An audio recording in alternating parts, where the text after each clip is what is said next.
off the shimmering turquoise edge of the Maldives, where coral atolls dropped into the shadowy blue of the Indian Ocean.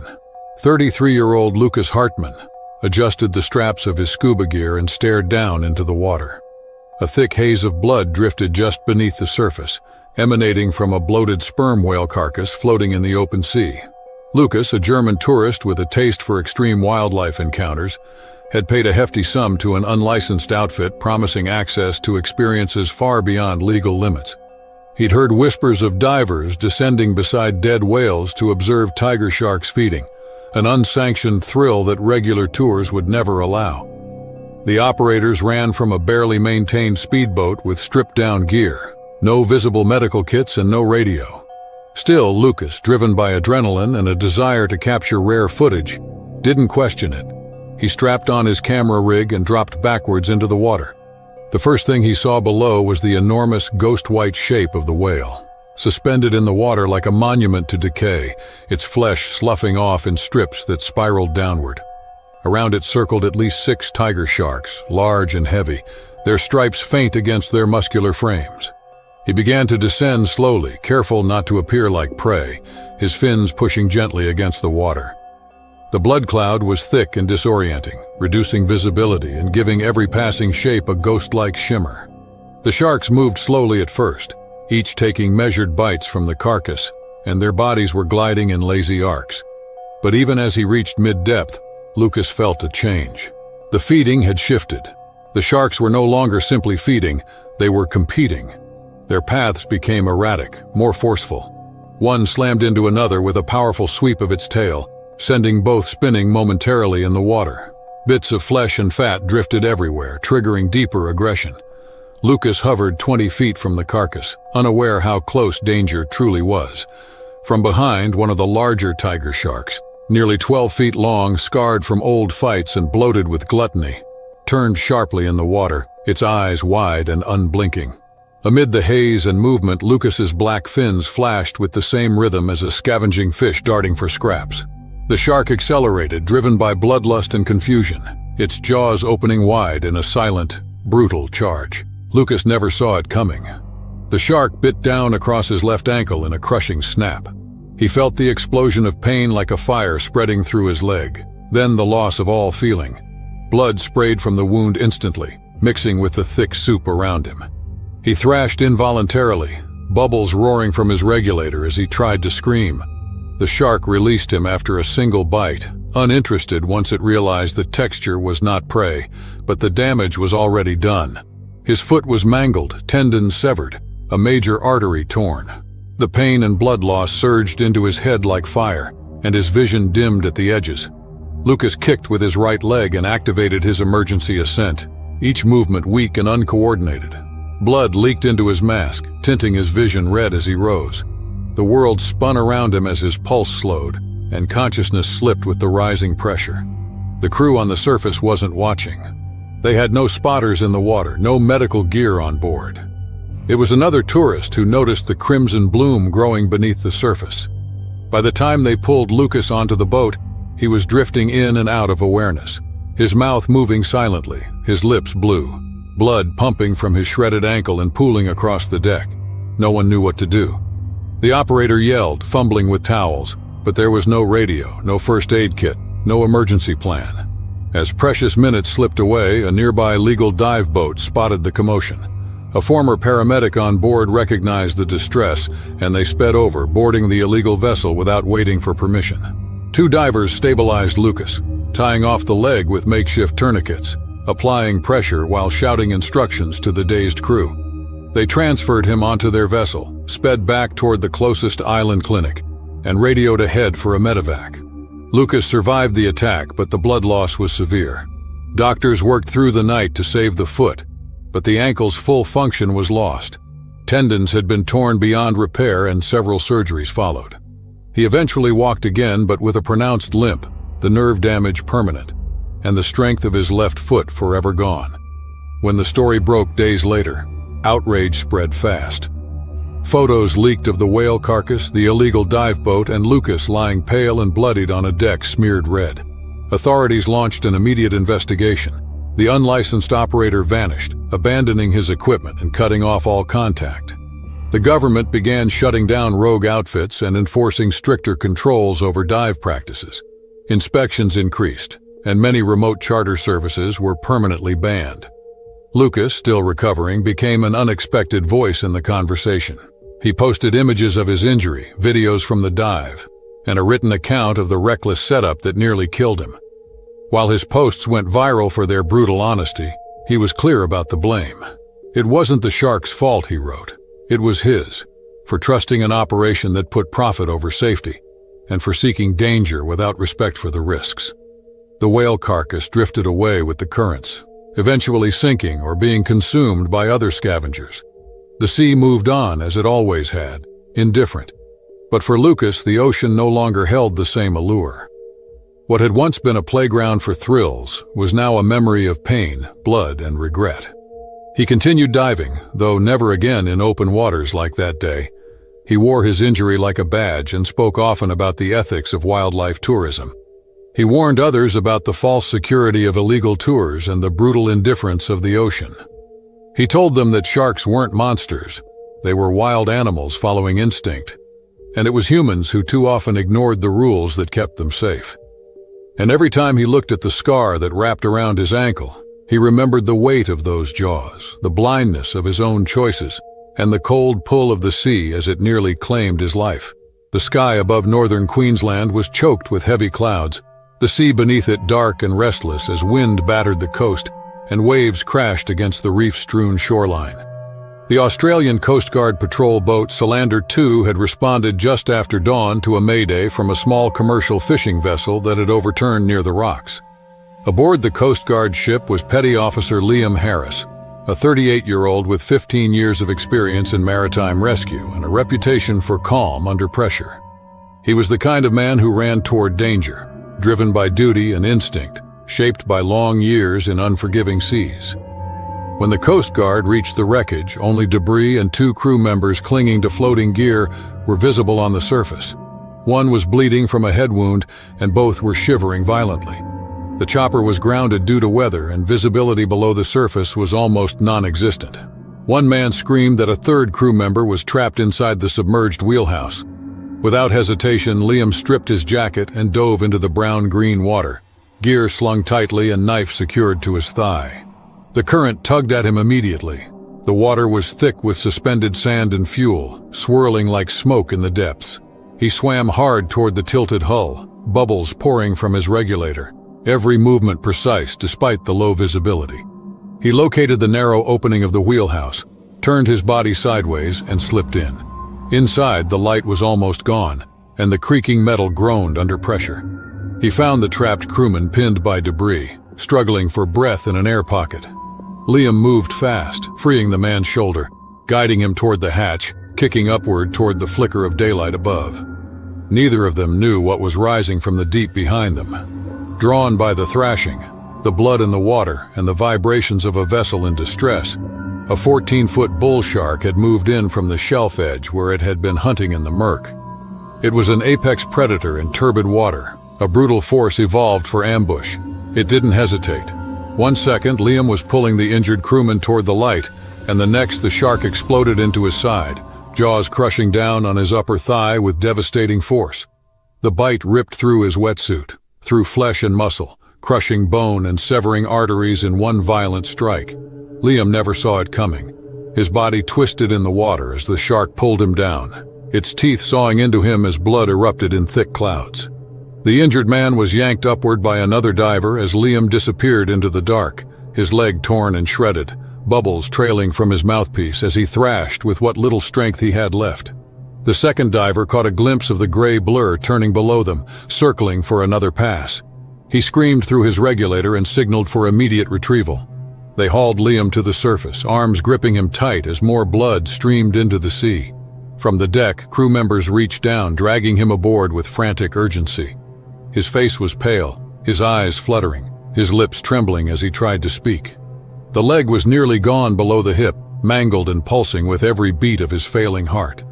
Medics worked on him as the boat surged toward shore, bandages soaked instantly, compressions pounding rhythmically.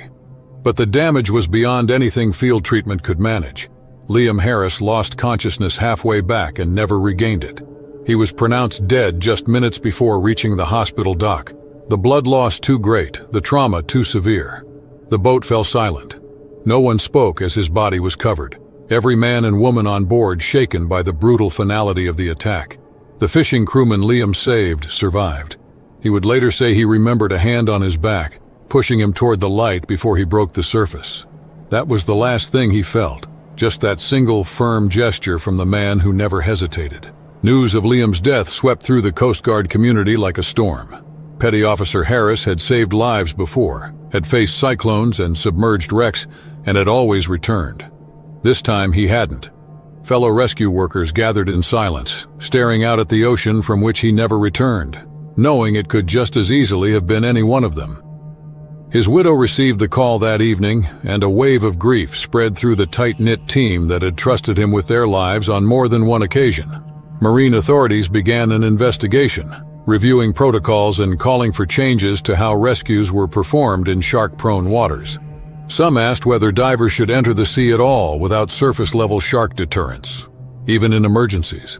Others argued that time was too precious in these situations, that the sea was always a risk, and that heroes like Liam knew what they were accepting every time they put on their gear. The bull shark was never found. It had vanished back into the murky shelf waters, just another shadow among many, but the trauma it left behind did not fade. Liam's gear was recovered, his dive knife still secured in its sheath. The crew later said that his final act, the dive, the rescue, the fight to get the injured man to safety, was exactly what he would have chosen to do. A memorial was held at the pier 2 days later, with flags at half-mast and his helmet placed on a folded uniform beside the national ensign. Colleagues spoke of his calm resolve, his quick thinking, and his refusal to let fear dictate his choices. His name was etched into the Coast Guard's Wall of the Fallen, among others who had given everything in the name of duty. The sea was quieter in the days that followed, the water still dark, still filled with the secrets of creatures unseen.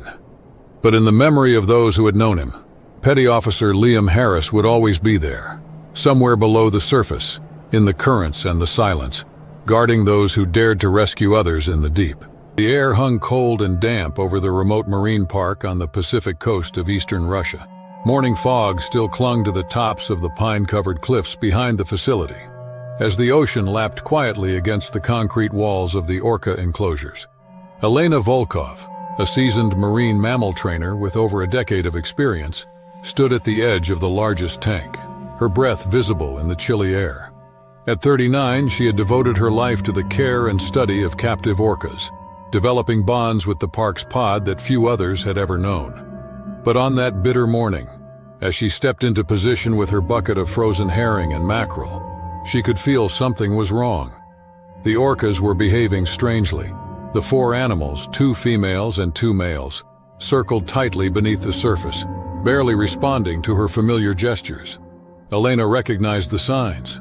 Tension pulsed through the water. Their movements were quick, twitchy, and almost impatient.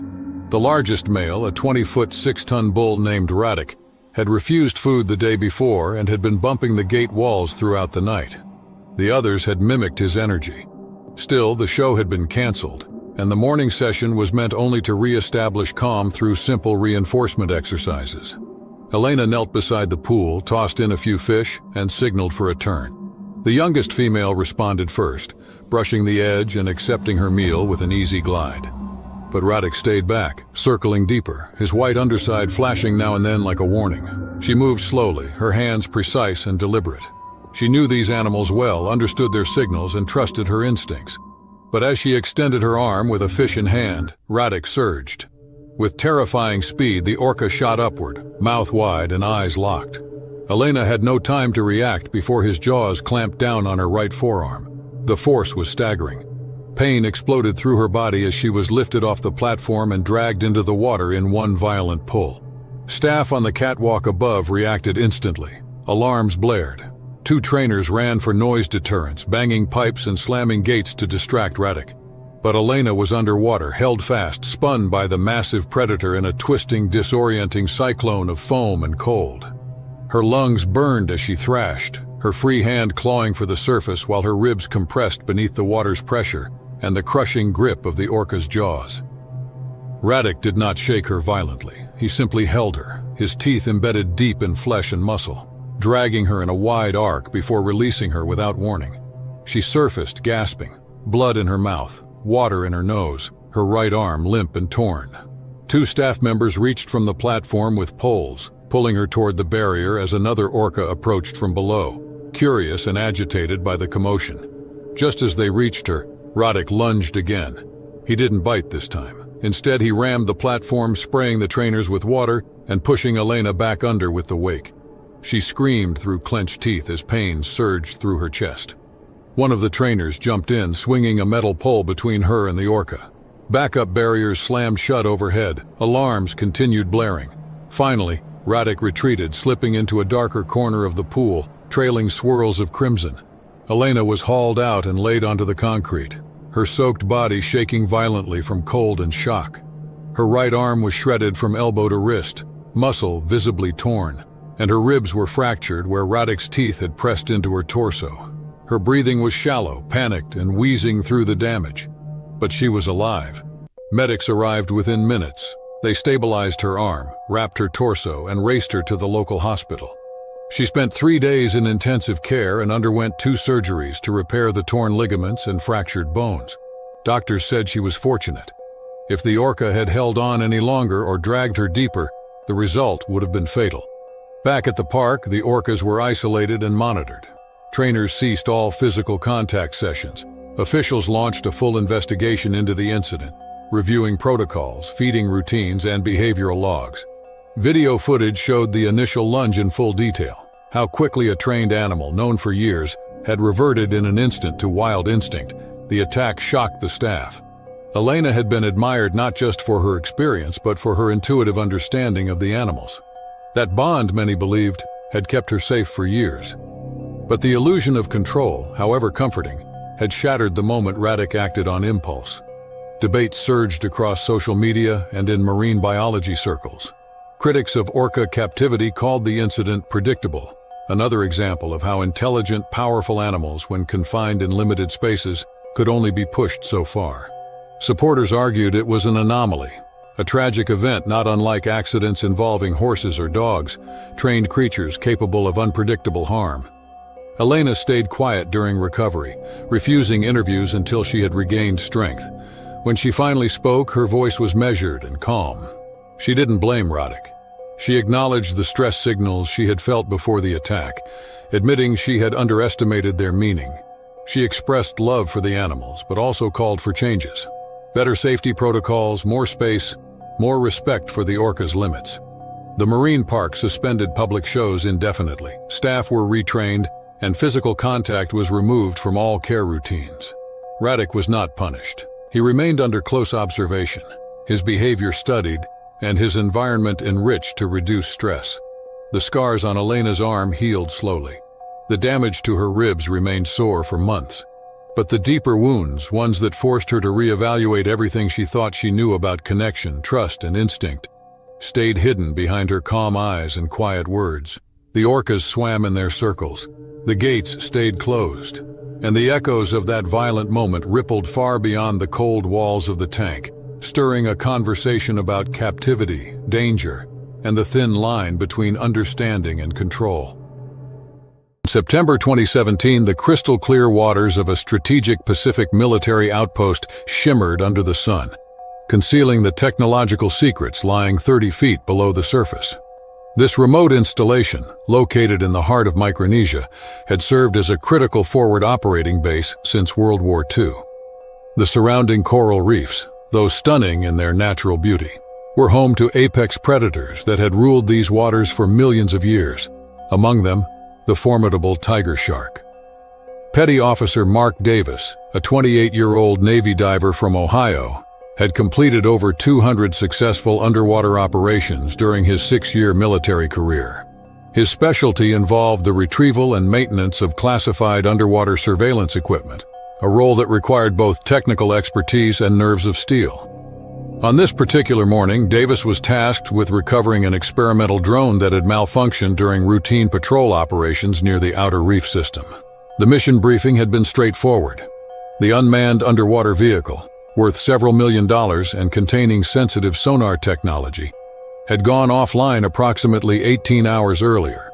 Its last known position placed it near a coral formation known to local divers as Cathedral Rock, named for its towering spires and hidden grottos that created an underwater maze of shadows and crevices. Davis descended through the warm tropical waters alongside his dive partner, Seaman Rodriguez, their equipment checks complete and communication systems functioning perfectly. The visibility was exceptional, extending nearly 100 feet in all directions, which should have made the retrieval operation routine. Military protocols required all underwater operations to be conducted in pairs, a safety measure that would prove crucial in the events that followed. As they approached the target coordinates, Davis spotted the disabled drone wedged between two massive coral heads approximately 25 feet below the surface. The device appeared intact, its sleek metallic hull reflecting the filtered sunlight that penetrated the depths. What neither diver realized was that the drone's erratic movements during its malfunction had attracted the attention of a curious 14-foot tiger shark that had been patrolling the reef system. Davis maneuvered carefully through the coral formation, his breathing apparatus creating a steady stream of bubbles that rose toward the surface. The drone was positioned in a narrow channel between the coral structures, requiring precise movement to avoid damaging either the equipment or the fragile marine ecosystem. As he reached for the recovery handle, the massive predator emerged from the shadows behind him. Tiger sharks, known for their opportunistic hunting behavior and powerful jaws, are among the most dangerous species in tropical waters. This particular specimen, a mature female, had been drawn by the unusual sounds and movements emanating from the disabled drone. The electromagnetic signatures from the device's failing systems had triggered her natural curiosity, a trait that makes tiger sharks both effective hunters and unpredictable threats to humans. The attack came without warning. The shark lunged forward with explosive speed, her massive jaws clamping down on Davis's right forearm with crushing force. The impact drove both man and shark deeper into the coral crevice, creating a cloud of debris and blood that instantly reduced visibility to near zero. Davis felt the razor-sharp teeth penetrate his wetsuit and flesh, the pressure threatening to snap his bones. Rodriguez reacted immediately upon witnessing the attack. Following emergency protocols, he grabbed a metal pry bar from his equipment belt and struck the shark repeatedly on her sensitive snout and gills. The impacts, while not causing serious injury to the predator, created enough irritation to alter her behavior. Simultaneously, Davis fought to remain conscious while attempting to pry open the shark's jaws with his free hand. The struggle lasted nearly 2 minutes, though it felt like hours to the trapped diver. Davis later reported that his training kicked in automatically, preventing panic from overwhelming his survival instincts. He managed to locate a pressure point behind the shark's jaw and applied force while Rodriguez continued his assault on the animal's head and gills. The tiger shark finally released her grip and retreated into the deeper waters beyond the reef, leaving Davis bleeding but alive. Rodriguez immediately initiated emergency ascent procedures, supporting his injured partner while carefully managing their decompression stops to prevent diving sickness. The ascent took nearly 10 minutes, during which Davis fought to maintain consciousness despite significant blood loss. Surface support teams had been monitoring the dive through underwater communication systems and were prepared for medical evacuation. Davis was rushed to the base hospital, where military surgeons worked for 6 hours to repair the extensive damage to his forearm. The shark's teeth had created deep puncture wounds and lacerations, but miraculously had not severed any major arteries or broken bones. The incident prompted an immediate review of Navy diving protocols in tropical waters known to harbor large predators. Marine biologists attached to the base concluded that the drone's electromagnetic emissions had likely attracted the shark, creating an unusual set of circumstances that led to the attack. New procedures were implemented requiring electromagnetic shielding for all underwater equipment operations.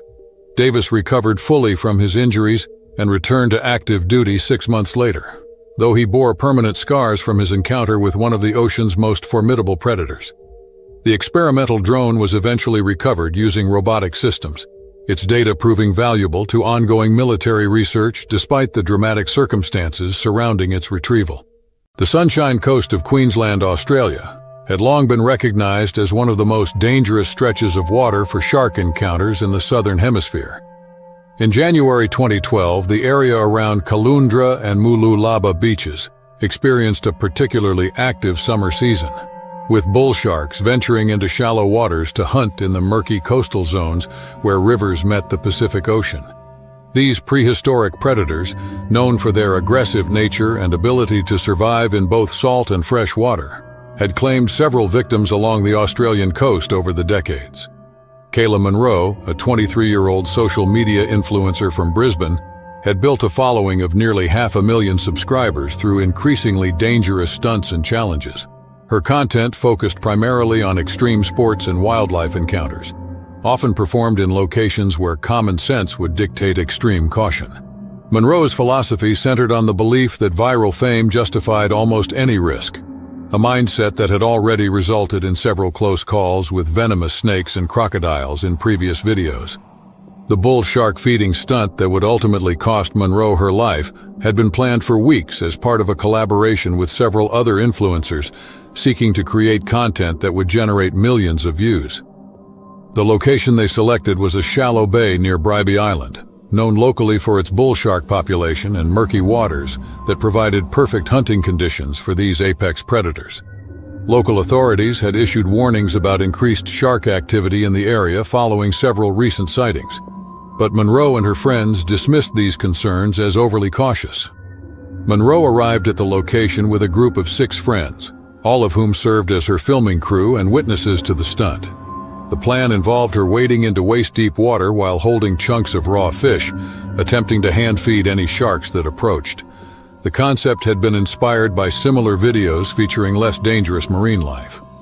But Monroe's desire for increasingly extreme content had led her to target one of the ocean's most unpredictable predators. The water conditions on the day of the stunt were particularly hazardous. Recent rainfall had created significant runoff from nearby rivers, reducing visibility to less than 3 feet and creating the perfect environment for bull shark hunting. These conditions, combined with the presence of baitfish in the area, had attracted several large predators to the shallow waters where Monroe planned to perform her stunt. Despite warnings from local fishermen who witnessed her preparations, Monroe proceeded with her plan. She entered the water wearing only a bikini and carrying a plastic bag filled with fresh fish pieces. Her friends positioned themselves on the beach with multiple cameras, capturing every moment of what they expected to be another successful viral video. None of them possessed any experience with marine predators or understood the genuine danger they were documenting. The attack occurred within minutes of Monroe entering the water. A mature bull shark, measuring approximately 9 feet in length, had been attracted by the scent of blood and fish oil spreading through the water. Bull sharks are known for their aggressive hunting style and their tendency to attack first and investigate later, a characteristic that makes them particularly dangerous to humans in shallow water environments. The shark struck Monroe's right thigh with tremendous force, its powerful jaws designed to crush turtle shells and large fish bones. The impact knocked her off her feet and into deeper water, where the predator's natural advantage became overwhelming. Monroe's friends on the beach watched in horror as she disappeared beneath the surface, the water around her turning red with blood.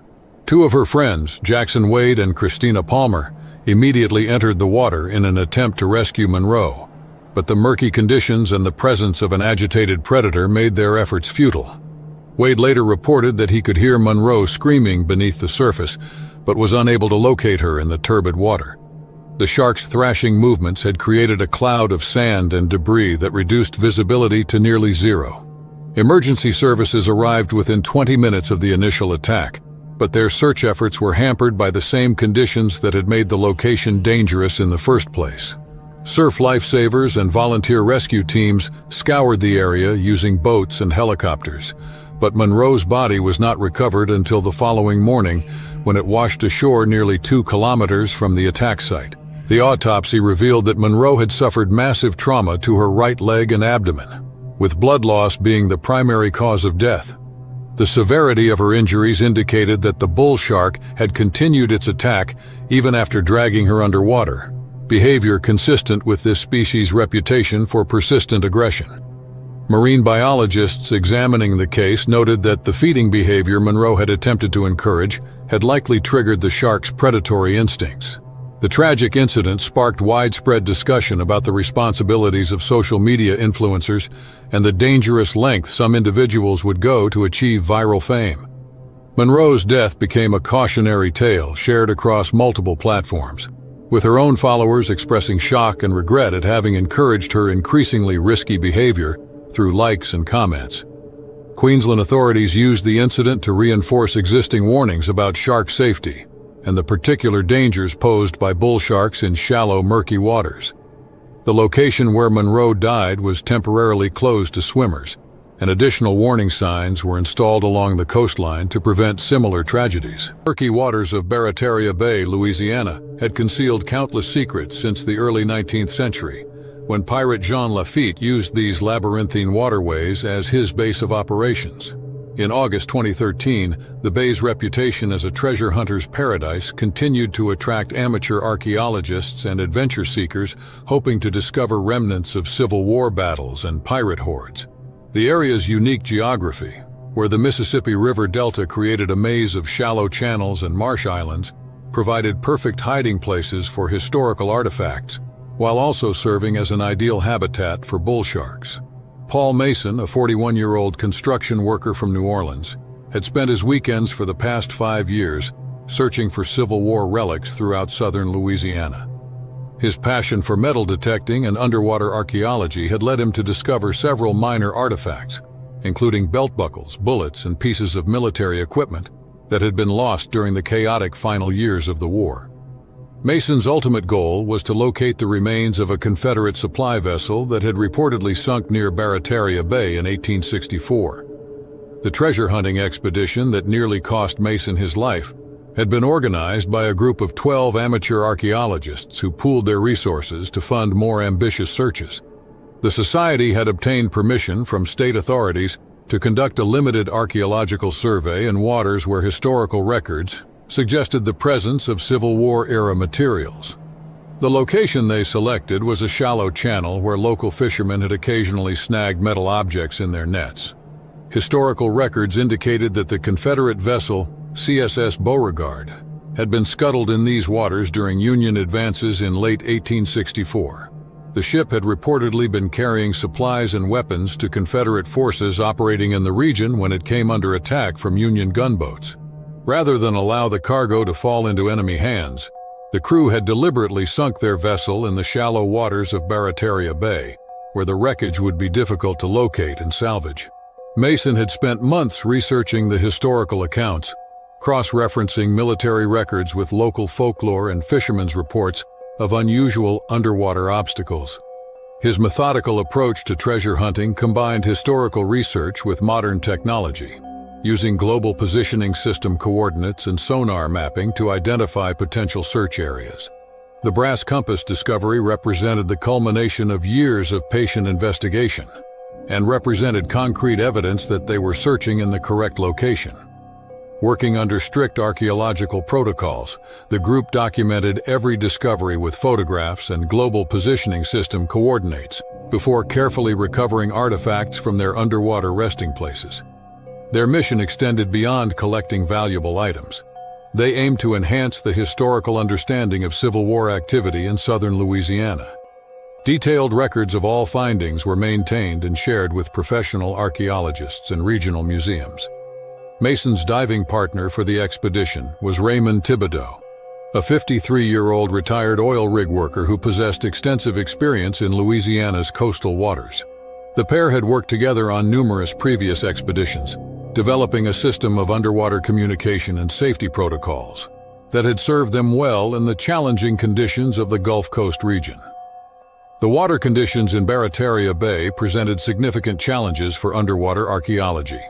The constant flow of sediment from the Mississippi River created visibility of less than 18 inches, forcing divers to work primarily by touch rather than sight. The bay's brackish water, where fresh river water mixed with salt water from the Gulf of Mexico, created an ideal environment for bull sharks, which are uniquely adapted to survive in both fresh and saltwater conditions. These environmental conditions also made the bay a natural repository for historical artifacts.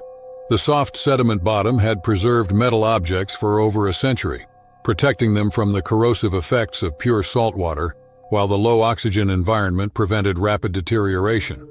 However, the same conditions that preserved historical materials also created perfect hunting grounds for bull sharks, which preferred the murky waters where they could ambush prey with devastating effectiveness.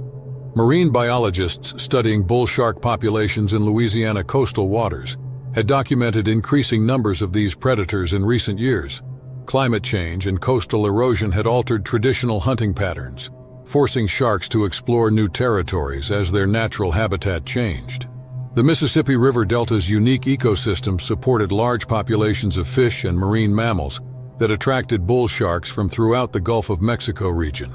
Mason and Thibodeau entered the water early in the morning, when tidal conditions were most favorable for their search.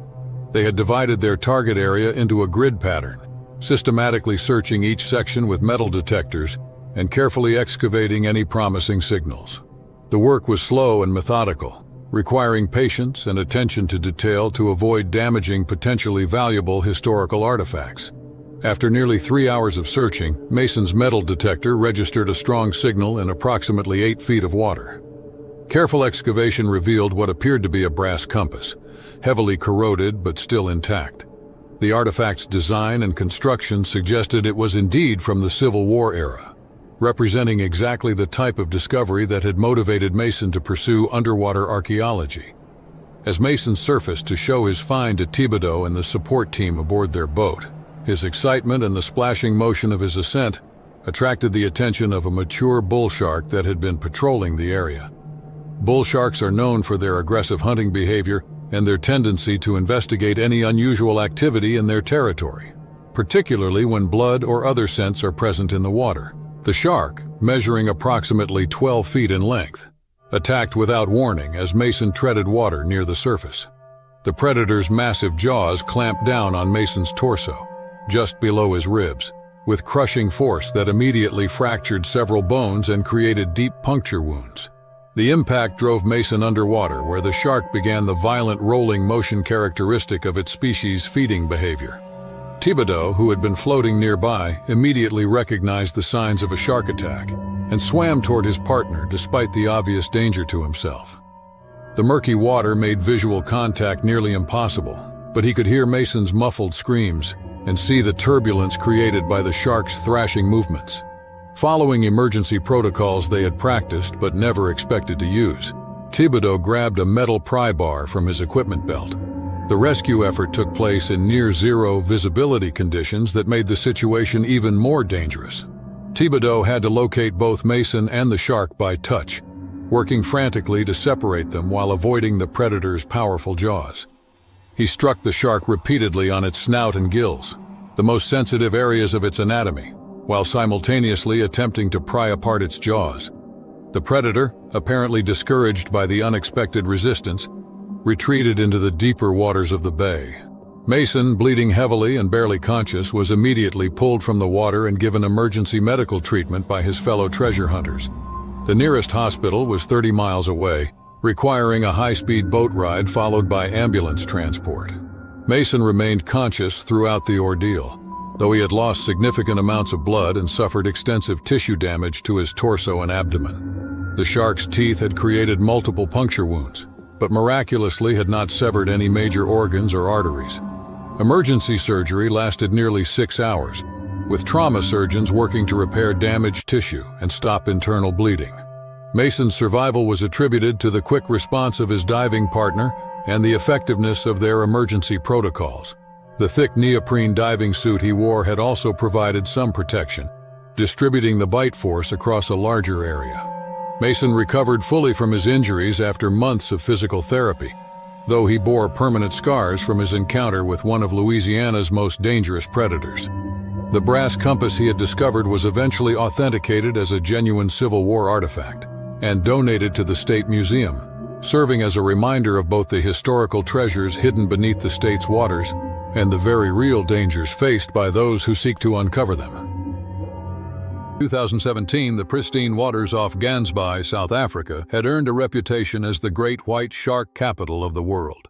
Located approximately 2 hours southeast of Cape Town along the Western Cape's rugged coastline, this small fishing village became a premier destination for thrill seekers and marine enthusiasts. The area's unique geography, where the warm Indian Ocean meets the cold Atlantic, created ideal hunting conditions for the apex predators that patrolled these waters year-round. Dyer Island, situated just 8 kilometers offshore from Gansbaai, was a natural seal colony attracting thousands of Cape fur seals. This abundant food source had drawn great white sharks to the region for centuries, creating what marine biologists termed Shark Alley, a narrow channel between Dyer Island and nearby Geyser Rock where shark activity peaked during the autumn months. Local tour operators had capitalized on this natural phenomenon, offering cage diving experiences that allowed visitors to observe these magnificent predators in their natural habitat. Michael Evans, a 28-year-old adventure sports enthusiast from Johannesburg, had arrived in Gansbaai with a group of university friends for what they had planned as the ultimate adrenaline weekend. The marketing executive had recently purchased a high-performance jet ski and was eager to test its capabilities in the open ocean. His companions had warned him about the area's reputation for shark activity, but Michael had dismissed their concerns, arguing that jet skis move too quickly for sharks to pose any real threat. On the afternoon of March 22nd, conditions appeared perfect for water sports. The ocean was unusually calm, with minimal swells and excellent visibility beyond the usual limits. Michael had spent the morning participating in a cage diving expedition, where he had observed several great whites from the safety of a steel enclosure. The experience had left him exhilarated rather than cautious, and he convinced his friends to join him for jet skiing despite the afternoon being prime hunting time for sharks. The group launched their watercraft from Kleinbaai Harbor, with Michael taking the lead on his new machine. He headed directly toward the open ocean, ignoring the designated safe zones marked by local authorities. His friends followed at a more conservative distance, content to enjoy the scenic coastline while maintaining visual contact with the shore. Michael, however, was determined to push his jet ski to its limits and ventured further into the deep water channels where the ocean floor dropped away dramatically. Michael was approximately 3 kilometers offshore when he decided to perform a series of high-speed maneuvers, sending massive sprays of water into the air as he carved tight turns across the swells. The noise and vibration from his engine, combined with the water surface disturbance, created the type of commotion that typically attracted curious great whites investigating potential prey. Unbeknownst to Michael, a massive female great white had tracked his movements for several minutes from the depths below. The attack occurred with devastating suddenness. As Michael completed a sharp turn and briefly slowed his jet ski to check his position, the great white launched itself from the depths in a spectacular breach that marine biologists later estimated required tremendous power and precision. The shark, measuring approximately 5 meters long and weighing over 2 tons, struck the jet ski with such force that Michael and his watercraft were lifted completely out of the water. The impact threw Michael clear of his jet ski, but the shark's momentum carried it forward, and its massive jaws clamped down on his left leg with crushing force. Witnesses later described seeing the shark's distinctive triangular dorsal fin as it thrashed at the surface, with Michael visible in its grasp. The attack lasted only seconds, but the damage was catastrophic. The great white's serrated teeth severed major arteries and caused massive trauma to Michael's leg and lower torso. Following approximately 200 meters behind, Michael's friends witnessed the attack and immediately radioed for emergency assistance while racing toward the scene. By the time they reached the area, the shark had disappeared into the depths, leaving an expanding pool of blood and debris from the destroyed jet ski. They found Michael floating face down, unconscious and bleeding heavily from his injuries. The rescue operation involved multiple boats from the National Sea Rescue and emergency medical personnel helicoptered to the scene. Despite their rapid response and advanced medical equipment, Michael had lost too much blood to survive the journey to shore. He was pronounced dead upon arrival at a hospital in Hermanus, making him the 3rd shark attack fatality in South African waters that year. The incident sent shockwaves through the local tourism industry and prompted immediate discussions about safety protocols for recreational water sports in known shark habitats.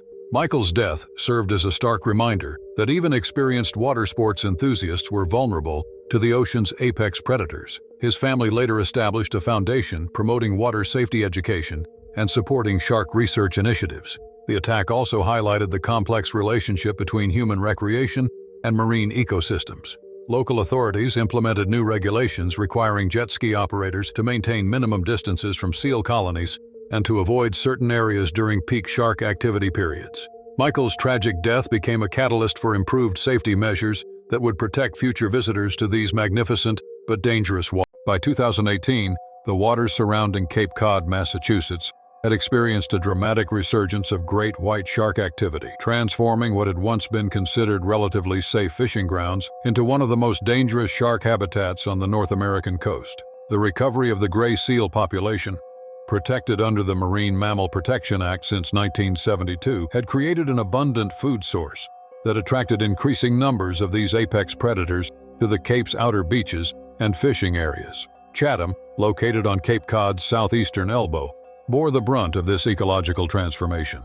The town's fishing industry, which had sustained local families for generations, found itself adapting to new realities as commercial fishermen reported increasingly frequent shark encounters. The area around Monomoy Island just south of Chatham had become particularly notorious for great white activity, with marine biologists documenting over 40 individual sharks in the immediate vicinity during the summer months. Mark Reynolds had been fishing these waters for nearly 3 decades, having inherited his lobster fishing operation from his father and grandfather before him. The 54-year-old captain of the fishing vessel, Mary Catherine, knew the local waters intimately.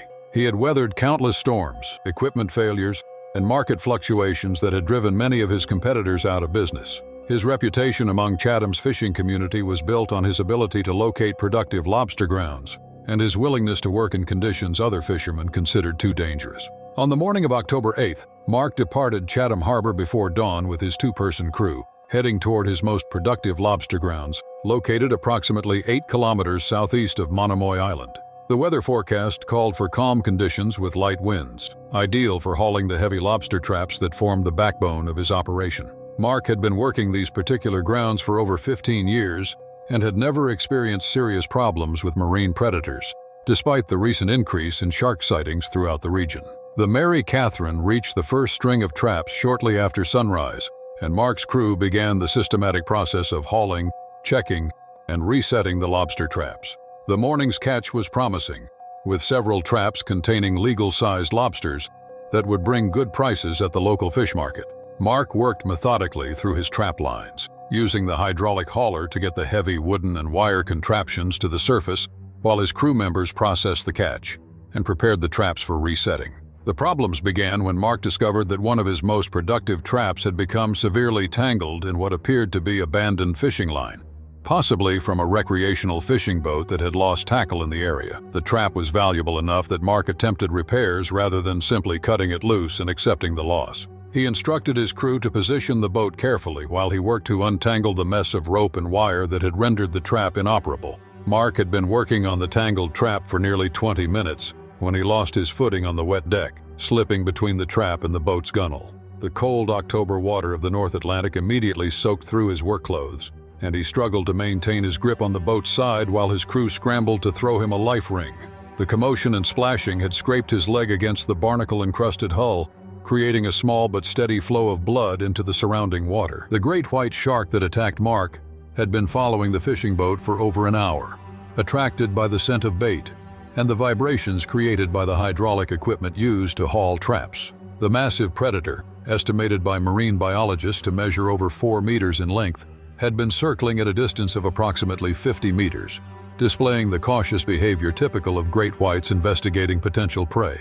Mark's sudden entry into the water, combined with the blood from his scraped leg, triggered an immediate predatory response. The attack came from below as Mark struggled to pull himself back aboard his boat. The great white struck with tremendous force, its powerful jaws clamping down on his right calf with crushing pressure. Mark felt the shark's serrated teeth penetrate his heavy work boot and the thick wool socks underneath, grinding against his lower leg bone. The pain was immediate and overwhelming, but his survival instincts and decades of experience working in dangerous conditions allowed him to maintain some degree of focus. Mark's crew members, who had witnessed the entire attack from the deck above, immediately began shouting instructions while throwing anything they could find to distract the shark. The great white maintained its grip for several seconds, shaking its head from side to side in the characteristic motion sharks use to tear flesh from their prey. Mark later described feeling as though his leg was caught in a massive vice that was simultaneously crushing and twisting his bones. Using every ounce of strength, Mark managed to grab the shark's snout with both hands and push against its cartilaginous surface while kicking with his free leg.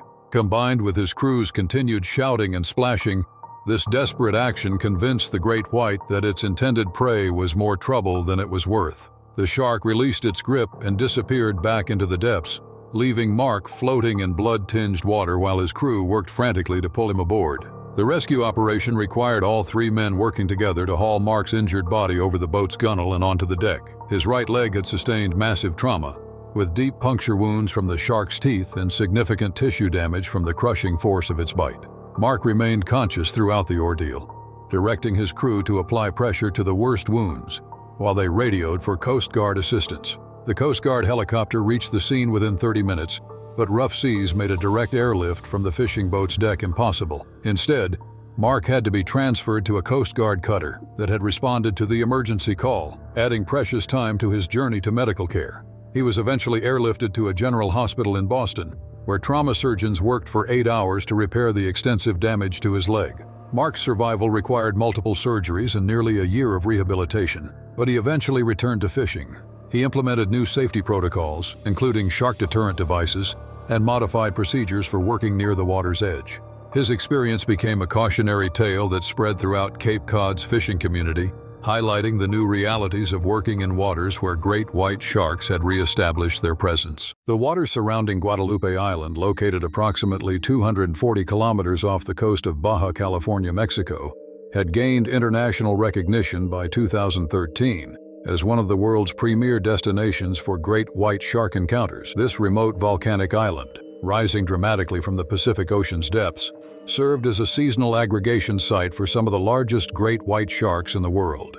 The island's unique position at the convergence of several major ocean currents created an ecosystem that supported massive populations of marine mammals, attracting the apex predators that made Guadalupe Island famous among diving enthusiasts and marine researchers. The Mexican government had designated the waters around Guadalupe Island as a biosphere reserve in 2005, implementing strict regulations governing human activities in the area while promoting sustainable ecotourism that showcased the region's remarkable marine biodiversity.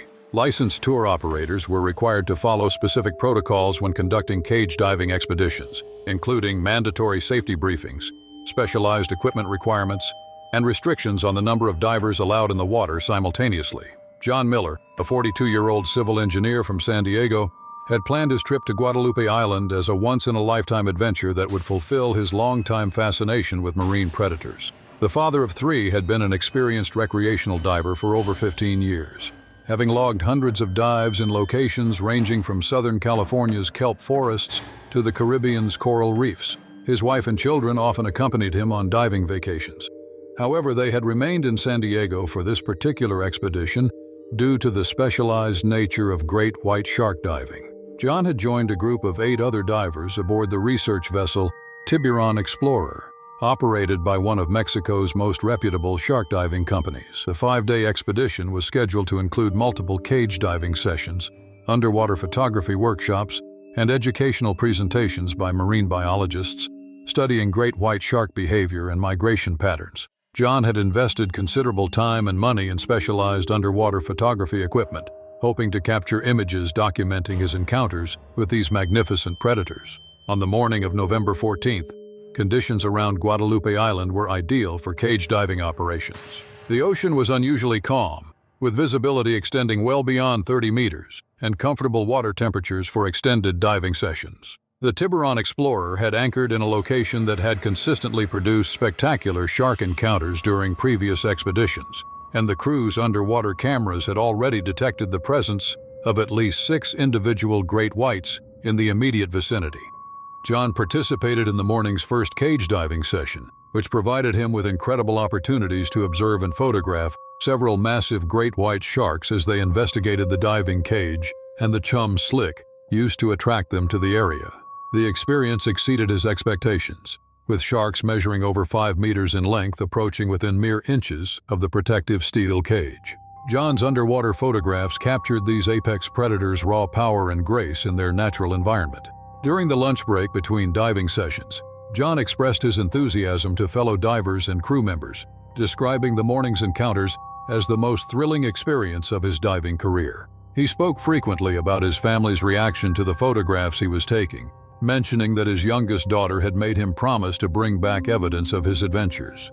John's excitement was infectious, and he volunteered to participate in the afternoon's final diving session despite having already completed 2 successful cage dives. The afternoon diving session began routinely, with John and 3 other divers entering the submersible cage that would be lowered to a depth of approximately 8 meters. The cage's design incorporated multiple viewing windows and specialized camera ports that allowed divers to capture photographs while maintaining complete protection from the sharks circling outside. John positioned himself at the cage's primary viewing window, where he had the best angles for photography while remaining safely enclosed within the steel structure. The tragedy occurred when a mechanical failure caused one of the cage's access panels to separate from its mounting points. The panel, which measured approximately 1 meter square and was designed to provide emergency access to the cage's interior, had been weakened by repeated stress from previous diving operations. John was positioned directly adjacent to this panel when it suddenly gave way, creating an opening large enough for a human body to pass through. The cage's sudden loss of structural integrity caused John to be pushed toward the opening by water pressure and the movements of other divers inside the enclosure. Before anyone could react to the mechanical failure, John found himself outside the protective cage, floating in open water approximately 15 meters from the boat's hull. The safety protocols required immediate emergency ascent procedures, but multiple great white sharks in the immediate area complicated any rescue attempts. A massive great white shark, estimated by witnesses to measure over 6 meters in length, attacked John within seconds of his unplanned exit from the protective cage. The shark struck from below with tremendous force, its powerful jaws clamping down on John's torso and left arm. The attack was swift and devastating, with the shark's crushing bite force causing massive internal injuries that were immediately fatal. Witnesses later described seeing the distinctive triangular dorsal fin of the great white as it carried John's body toward deeper water. The boat's crew immediately implemented emergency procedures, launching rescue boats and activating underwater communication systems to locate John's body. The search operation continued for over 6 hours, involving multiple ships and aircraft from Mexican maritime authorities. Divers equipped with protective gear searched the waters around Guadalupe Island, but the great white sharks in the area made underwater recovery operations extremely dangerous. John's body was eventually recovered the following morning by a Mexican Navy patrol boat approximately 2 kilometers from the site of the attack. The recovery operation required careful coordination with marine biologists who used acoustic deterrent devices to clear the immediate area of sharks before divers could safely approach John's remains. The Mexican authorities thoroughly investigated the incident, focusing on the mechanical failure that had led to the tragic accident. The investigation concluded that metal fatigue had caused the cage's access panel to fail, a condition that should have been detected during routine safety inspections. The diving company faced significant penalties and was required to implement comprehensive equipment upgrades before being allowed to resume operations. John's death led to industry-wide improvements in cage design and safety protocols that significantly reduced the risk of similar accidents. John's family established a memorial foundation that supported marine conservation efforts and diving safety research, ensuring that his passion for ocean exploration would continue to benefit future generations of divers and marine researchers. By 2015, the tropical waters surrounding Réunion Island in the Indian Ocean had earned a sinister reputation among surfers worldwide. Located 450 miles east of Madagascar, this French overseas territory boasted some of the region's most pristine coral reefs and consistent surf breaks. However, beneath the crystalline waters lurked a predator population that had transformed paradise into a hunting ground. The island's unique geography, featuring volcanic drop-offs that plunged thousands of feet into the ocean depths, created perfect conditions for large pelagic species, particularly tiger sharks. On the morning of August 12, 2015, 24-year-old Camille Moreau prepared for what she anticipated would be a peaceful surf session before the typical crowds arrived. Moreau, visiting from mainland France to spend the summer with relatives, had been surfing the break regularly for 3 weeks without incident. She had grown comfortable with the reef's layout and understood the local conditions well enough to recognize optimal surfing times. The dawn session appealed to Moreau because of the solitude it offered. Tourist surfers typically arrived later in the morning, leaving the early hours to experienced locals and visitors who appreciated the tranquil atmosphere. Weather conditions on that particular morning were ideal, with light offshore winds creating clean wave faces and excellent visibility extending beyond the reef break. Local fisherman Auguste Delacroix had positioned himself on the rocky shoreline before sunrise, preparing his nets for the day's work. From his vantage point, he maintained clear sightlines across the entire reef area where Moreau had paddled out. Delacroix later reported that she had positioned herself near the channel where sea turtles frequently passed through during their morning feeding routines. The turtle population around St. Louis had increased significantly in recent years due to conservation efforts, creating an unintended consequence that marine biologists were only beginning to understand. Tiger sharks, apex predators known for their opportunistic feeding behavior, had adapted their hunting patterns to take advantage of the reliable turtle activity in the area. At approximately 7:30 in the morning, Moreau was sitting on her surfboard waiting for the next set when Delacroix observed what he initially thought was a large wave approaching from deeper water. The disturbance in the water proved far more sinister as a massive tiger shark, estimated at over 12 feet in length, launched its attack with devastating precision. The assault occurred with such violence that Delacroix could hear Moreau's scream across the water. The shark had approached from below and behind, using the reef's topography to mask its advance until the final moment. Unlike great whites, tiger sharks are known for their persistence once they commit to an attack, and this individual demonstrated that characteristic with terrifying effectiveness. Delacroix immediately activated his marine radio, broadcasting distress calls to the harbor authority and local emergency services. However, the distance from shore and the nature of Moreau's injuries made rescue efforts largely symbolic rather than practical. The shark had inflicted massive trauma to both her leg and torso, wounds that proved unsurvivable given the remote location and response time requirements. The attack continued for several minutes as the tiger shark maintained its grip on Moreau, pulling her underwater repeatedly. Delacroix later described the water around the attack site as turning completely red, with debris from both the surfboard and the victim creating a disturbing scene that haunted him for months afterward. Emergency responders arrived within 20 minutes of Delacroix's initial radio call, but by that time, Moreau had already succumbed to her injuries. The rescue team recovered her body approximately 100 meters from the initial attack site, suggesting the shark had moved her a significant distance during the assault. The surfboard, discovered several hours later, washed against the reef and showed clean bite marks that marine experts confirmed belonged to a large tiger shark. The incident reignited long-standing debates about shark management around Reunion Island.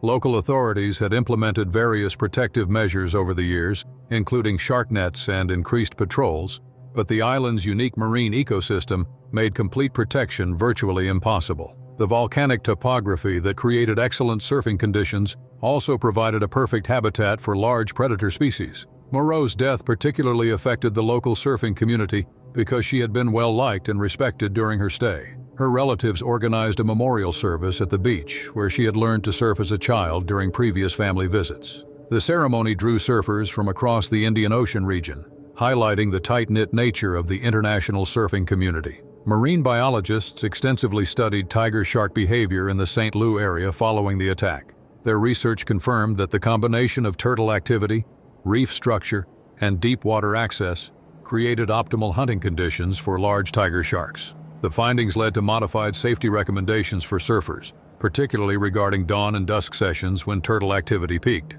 The incident also prompted renewed discussion about balancing marine conservation and human safety. Reunion's shark population had recovered significantly following fishing regulations implemented in the 1990s, but the recovery had created new challenges for ocean users. Marine experts emphasized that shark attacks remain statistically rare, but acknowledged that certain locations and conditions elevated risk factors considerably. Delacroix continued fishing in the area, but never forgot the morning when Paradise revealed its deadly nature. His eyewitness account provided crucial details that helped marine biologists understand the attack sequence and contributed to ongoing research into tiger shark behavior patterns around Reunion Island. By 2012, the remote coastline near Albany, Western Australia, represented one of the continent's most pristine and dangerous marine environments. Located approximately 400 kilometers southeast of Perth, this rugged stretch of coast featured a combination of rocky headlands, secluded beaches, and deep water channels that created perfect conditions for great white shark populations. The area's isolation from major population centers meant that emergency services were limited, and beachgoers often found themselves completely self-reliant in crises. The beach where the Singh family spent their weekend was typical of the area's geography. A crescent-shaped bay protected by granite headlands, with clear blue water that masked the dramatic depth changes just offshore. The location's beauty matched its isolation, accessible only by a rough dirt track that wound through dense coastal scrubland. This remoteness appealed to families seeking privacy, but meant that help could be hours away in an emergency. On the morning of March 10, 2012, 38-year-old Michael Singh had loaded his family's four-wheel drive vehicle with camping gear, food, and beach equipment for what was intended to be a relaxing weekend escape from their busy lives in Perth. Singh worked as a civil engineer for a mining company and rarely had opportunities to spend uninterrupted time with his wife, Priya, and their 3 children, aged 6, 9, and 12. The family had discovered this particular beach during a previous camping trip and had returned several times over the years. The Singh family's camping spot was on a bluff overlooking the beach. The bluff provided panoramic views of the coastline and excellent vantage points for monitoring the children's activities.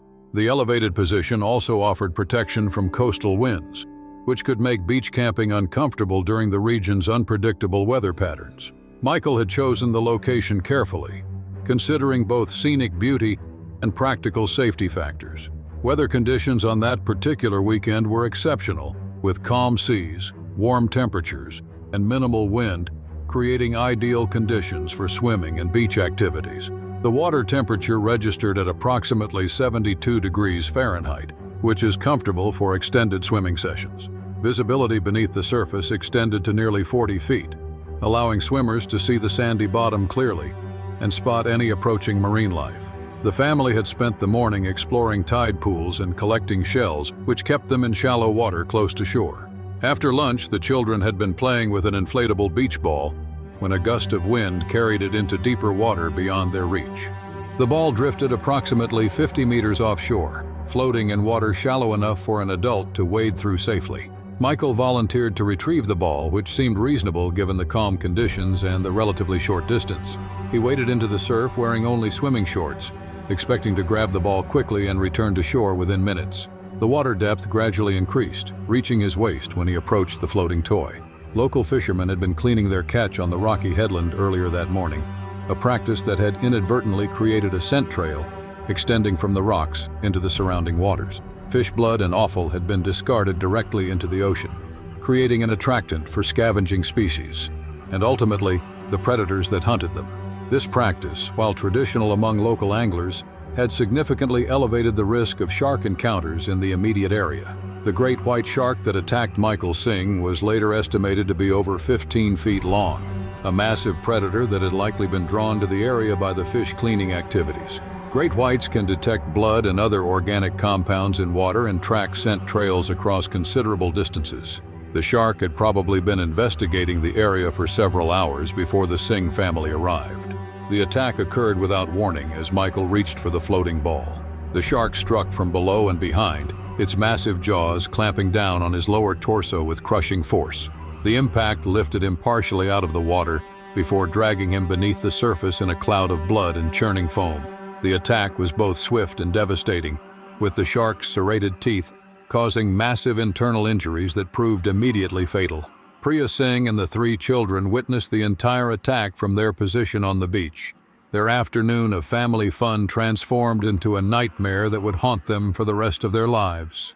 The children's screams echoed across the empty beach as they watched their father disappear beneath the waves. The water around the attack site stained red with blood. The isolation that had made the location attractive for a private family retreat now became a deadly disadvantage.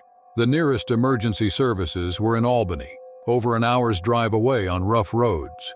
Priya Singh had no means of summoning immediate help, and the remote location meant that other beachgoers who might have assisted were non-existent. Local volunteer lifesavers from the Albany Sea Rescue Squadron received the emergency call nearly 2 hours after the attack. The delay was due to the time required for Priya Singh to reach a location with mobile phone coverage, as the remote beach offered no cellular service. By the time rescue personnel arrived, the shark had departed, and Michael Singh's body had been recovered from the shallows by the receding tide. The aftermath of the attack revealed the shark's massive size and power. Bite marks on Michael Singh's body showed tooth impressions consistent with a great white shark over 15 feet long, one of the largest ever documented in Western Australian waters. The attack had been so violent that the shark had bitten completely through his torso, causing injuries that would have been fatal within minutes, regardless of medical intervention. The incident prompted immediate beach closures throughout the Albany region and sparked renewed debate about shark management policies in Western Australia. Marine authorities deployed shark nets and increased patrol activities, though the effectiveness of such measures in protecting isolated beaches remained questionable. The attack highlighted the risks of swimming in remote locations where sharks were known to be present. The Singh children required extensive psychological counseling to cope with the trauma of witnessing their father's death. The family eventually relocated to a different city, unable to remain in an area where memories of the attack were constantly reinforced by proximity to the ocean. Priya Singh became an advocate for shark attack prevention, working with marine authorities to develop better warning systems for remote beaches. The local fishing community faced criticism for their fish cleaning practices, though many argued that such activities had been traditional for generations without previous incidents. Marine biologists pointed out that shark attacks remain statistically rare, but emphasized that certain behaviors and locations could significantly increase risk factors. The combination of fish cleaning activities and shallow water swimming had created conditions that made the attack more likely. The incident contributed to ongoing research into great white shark behavior and distribution patterns along the Western Australian coast. Scientists used the attack data to understand better how human activities might influence shark behavior, and to develop more effective safety protocols for beachgoers in remote areas where emergency response times were limited. The waters surrounding Gansby, South Africa, had earned recognition as one of the world's premier great white shark research locations by 2017. Located approximately 160 kilometers southeast of Cape Town, this small fishing village sat at the heart of what marine biologists called Shark Alley, where the world's largest great white sharks congregated year-round. The area's unique combination of seal colonies, kelp forests, and deep water channels created perfect conditions for apex predator research, but also presented significant risks for human ocean users. Lucas Meyer, a 35-year-old adventure kayaker from Germany, had traveled to South Africa to experience the country's renowned marine environment. Meyer was an experienced sea kayaker with over 15 years of paddling experience in various international locations.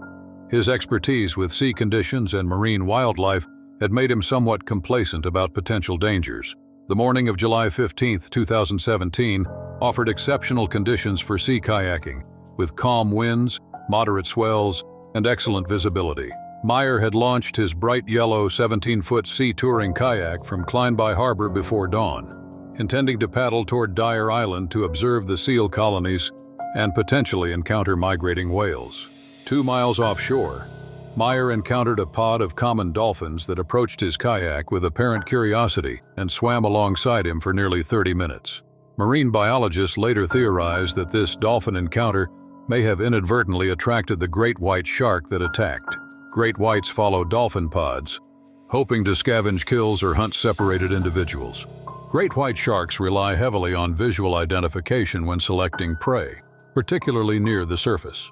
From below, a kayak's elongated shape and the paddler's movements can closely resemble a seal or other marine mammal, especially when the kayak's approach angle obscures distinguishing features. The attack occurred with devastating power and speed. The shark, estimated at over 14 feet in length, launched itself from the depths with such force that it partially breached the surface upon impact. The collision created a tremendous crash that could be heard across the water, followed immediately by fiberglass cracking under the shark's massive jaws. Meyer was thrown from his kayak as the shark's attack split the hull nearly in half. The predator's serrated teeth had completely punctured through the fiberglass construction, creating a jagged wound extending over 4 feet along the vessel's length. The force launched Meyer several feet through the air before he crashed back into the ocean. A second assault followed the shark's initial attack as Meyer struggled among the wreckage. This time, the predator made contact with Meyer himself, its teeth grazing his left thigh and creating deep lacerations that began bleeding profusely. The injury, while serious, was relatively minor compared to what could have occurred with a full grip. Meyer's survival depended on his experience with emergencies and his ability to remain calm. Rather than thrashing, which might have triggered additional attacks, he focused on clinging to the largest remaining section of his kayak while assessing his injuries and rescue options. The shark's behavior following the attacks suggested confusion rather than continued predatory interest. After circling the wreckage twice, the massive predator disappeared into deeper waters. Marine experts explained that great whites typically investigate potential prey through biting, then retreat to assess suitability. The kayak's fiberglass composition and Meyer's human scent likely discouraged further attacks. Rescue came when the fishing vessel Sweetercruise, operated by local fisherman Hendrik van der Merwe, spotted the debris field approximately 45 minutes after the attack. Van der Merwe had been checking crayfish traps when he noticed the bright yellow kayak wreckage and immediately altered course to investigate. The rescue operation was complicated by Meyer's injuries and the sinking wreckage. Van der Merwe carefully maneuvered his boat while his crew prepared emergency medical supplies. They successfully pulled Meyer from the water and immediately applied pressure bandages to his thigh wounds. The crew radioed for emergency medical assistance, and a rescue helicopter met them halfway back to shore. Meyer was airlifted to a hospital, where surgeons treated his lacerations with over 60 stitches. No major arteries or bones were affected despite significant tissue damage and blood loss. Meyer recovered fully within 3 months, though the experience profoundly changed his perspective on ocean kayaking. He now advocates for enhanced safety protocols in shark-populated waters and supports marine conservation efforts. The incident became a valuable case study for researchers studying human-shark interactions, contributing to improved safety guidelines for ocean recreation in South African waters. The attack reinforced Gansbai's reputation as a world-class marine research destination and a reminder of the ocean's inherent dangers. Just off the jagged South African coastline, where warm currents licked the edges of deeper, colder waters, a neon-lit floating nightclub called The Drift rocked softly in the midnight swell. Music pulsed through the night, its beat blending with the ocean's rhythm. The crowd, a mix of tourists and locals, danced, drank, and laughed under the stars. Among them was 27-year-old Kieran, a backpacker from Ireland seeking adventure, and Zanelle, a 25-year-old local from Cape Town celebrating her promotion with friends. The party glowed with life, the platform buzzing with energy, and the scent of grilled seafood lingering from the ship's galley. As the heat of dancing built and drinks flowed freely, a group of partygoers, lured by the warmth of the night in the water, stripped down and climbed over the railings, diving into the dark sea. The water felt smooth and inviting, and they swam near the lights reflecting off the boat, laughing and splashing, unaware that beneath the surface, something ancient and deadly had already been drawn in. Earlier that night, the kitchen staff had carelessly dumped buckets of fish scraps overboard, unaware that the scent had drifted downward and outward, cutting through the murk like a trail of blood. It reached a great white shark, a 20-foot female, old, experienced, and always hungry. She had learned to follow the scent of waste near boats, a tactic that often led to easy feeding. Tonight, however, what she found wasn't chum or discarded bones, but the churning limbs and splashing silhouettes of humans that triggered her primal hunting instincts. The first strike was fast and silent. A young man named Tommy, still laughing, was yanked under with no warning, his legs shredded before he could scream. Blood exploded on the surface, and one swimmer turned just in time to see his friend vanish beneath the foam. Panic didn't come instantly. Not everyone saw it. But when the shark returned, slamming into another swimmer from below and dragging her under in a bloom of red, the screaming began. Zanelle was on the platform when she heard the shouts and saw the red stains spreading in the water. At first, she didn't understand what she was seeing. Then another body surfaced, motionless, torn, and with a missing leg, and everything shattered into chaos. People in the water flailed and screamed, trying to swim back to the floating club, but the panic only added to the shark's frenzy.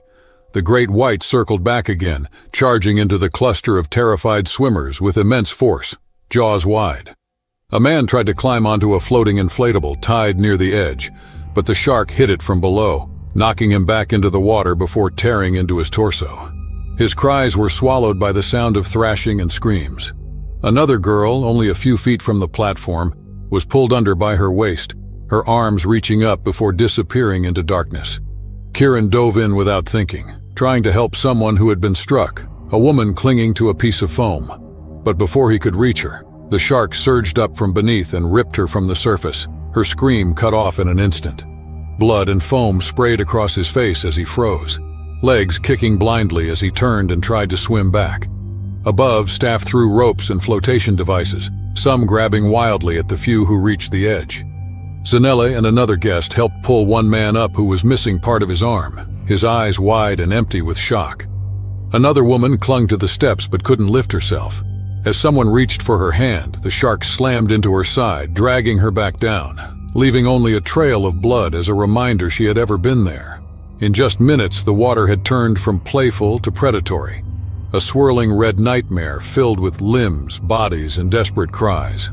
The shark had entered a frenzy now, attacking anything that moved, responding to the sounds, splashes, and scent of blood with terrifying precision. A pair of swimmers, still holding hands, tried to stay still, barely moving as they drifted toward a lifebuoy. But the shark struck again, severing one in half with a single bite and throwing the other into a state of frozen horror. Some survivors made it back, pulling themselves onto the club's edge as others helped them. Many were severely wounded, bleeding heavily, some missing limbs, others trembling and vomiting as they collapsed onto the deck.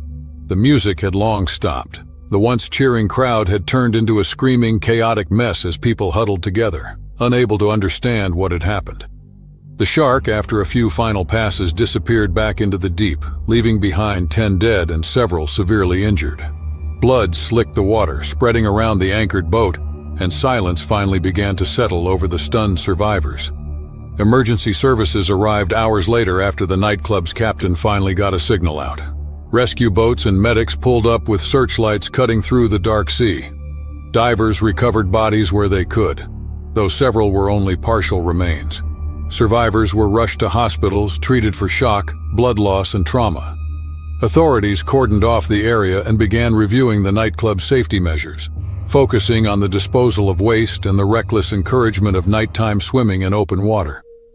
Investigators confirmed that fish remains had likely drawn in the shark, and that the conditions had made the swimmers easy prey. Survivors gave statements, their words broken, and many were unable to speak more than a few sentences without trembling or breaking down. Zanelli told them she couldn't forget the sight of a woman being pulled under just feet from safety. Kieran kept replaying the moment the shark erupted from the deep, jaws wide, body thrashing, and dragging another life into the sea. Officials labeled the event a tragic accident but emphasized the need for new protocols. In the following days, the nightclub suspended operations, and locals held candlelight vigils for those lost. Photos of the victims, smiling, joyful, unaware of what the night would bring, circulated in morning posts. The sea, calm once again, gave no trace of the horror it had hosted that night. But for those who had been there, the memory of blood in the water, of screams swallowed by the waves, and of death rising from the deep would never leave them. The sun hung high above the Pacific, casting a golden sheen across the calm waters near Santa Cruz, California. A warm front had pushed in unusual ocean temperatures, and the waves were small and glassy, perfect for a leisurely afternoon on the water. 32-year-old Mia Daniels, a seasoned yoga instructor and lifelong ocean lover, was gliding smoothly across the surface on her stand-up paddleboard.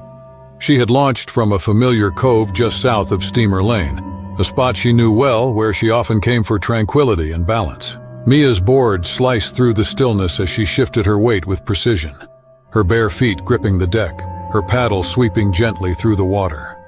Beneath her, the sea was unusually clear. Sunlight filtered through to reveal streaks of kelp swaying slowly in the depths.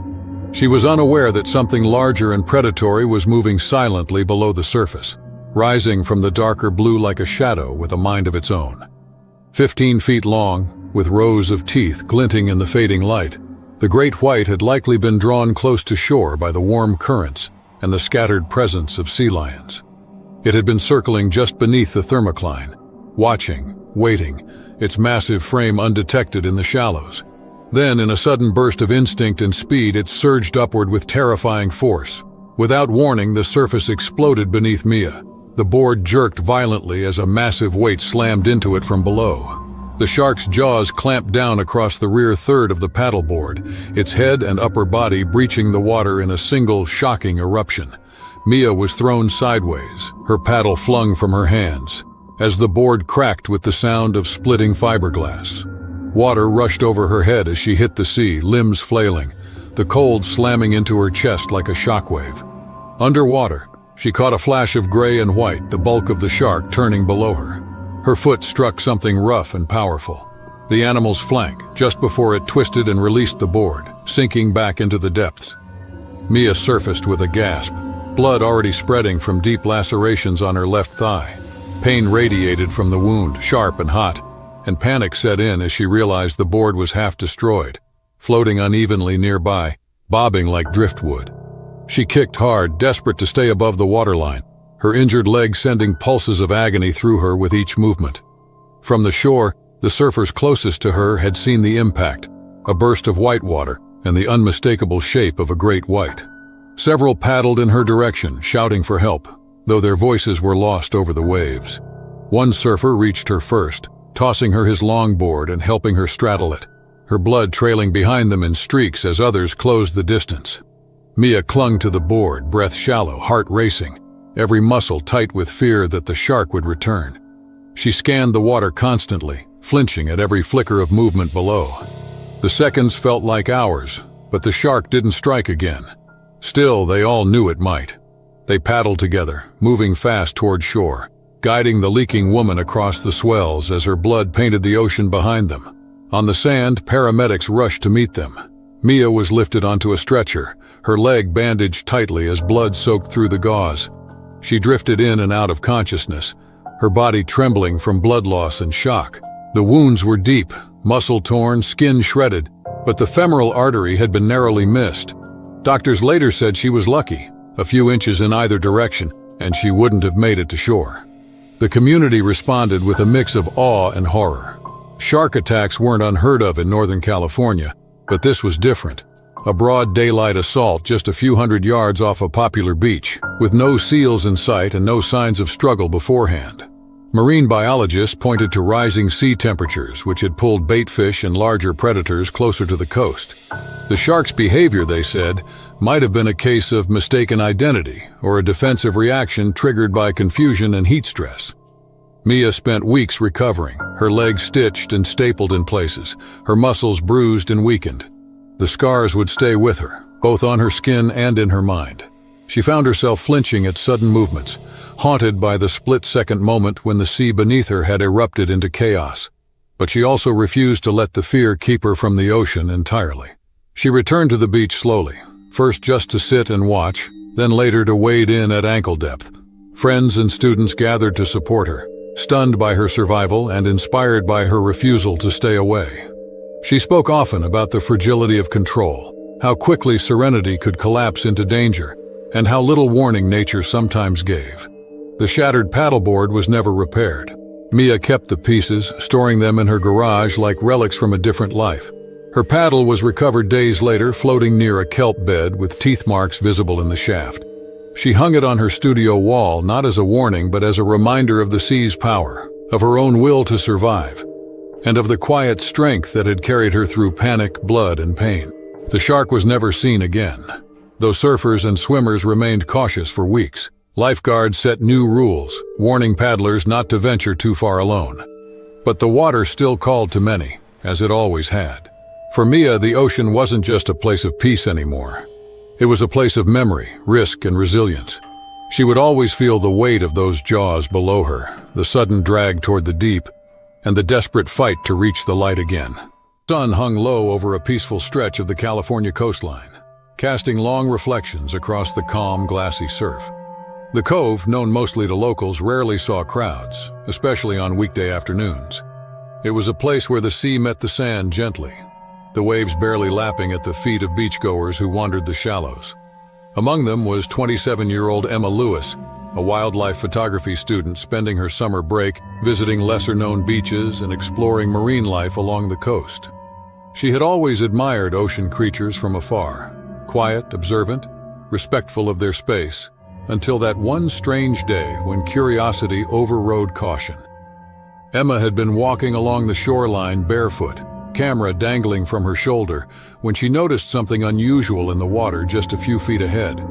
A massive shadow shifted beneath the surface, barely disturbed by the incoming tide. At first, she assumed it was a dolphin or perhaps a seal resting in the shallows. But as she crept closer, squinting through the water's glare, she realized the shape was larger and more angular.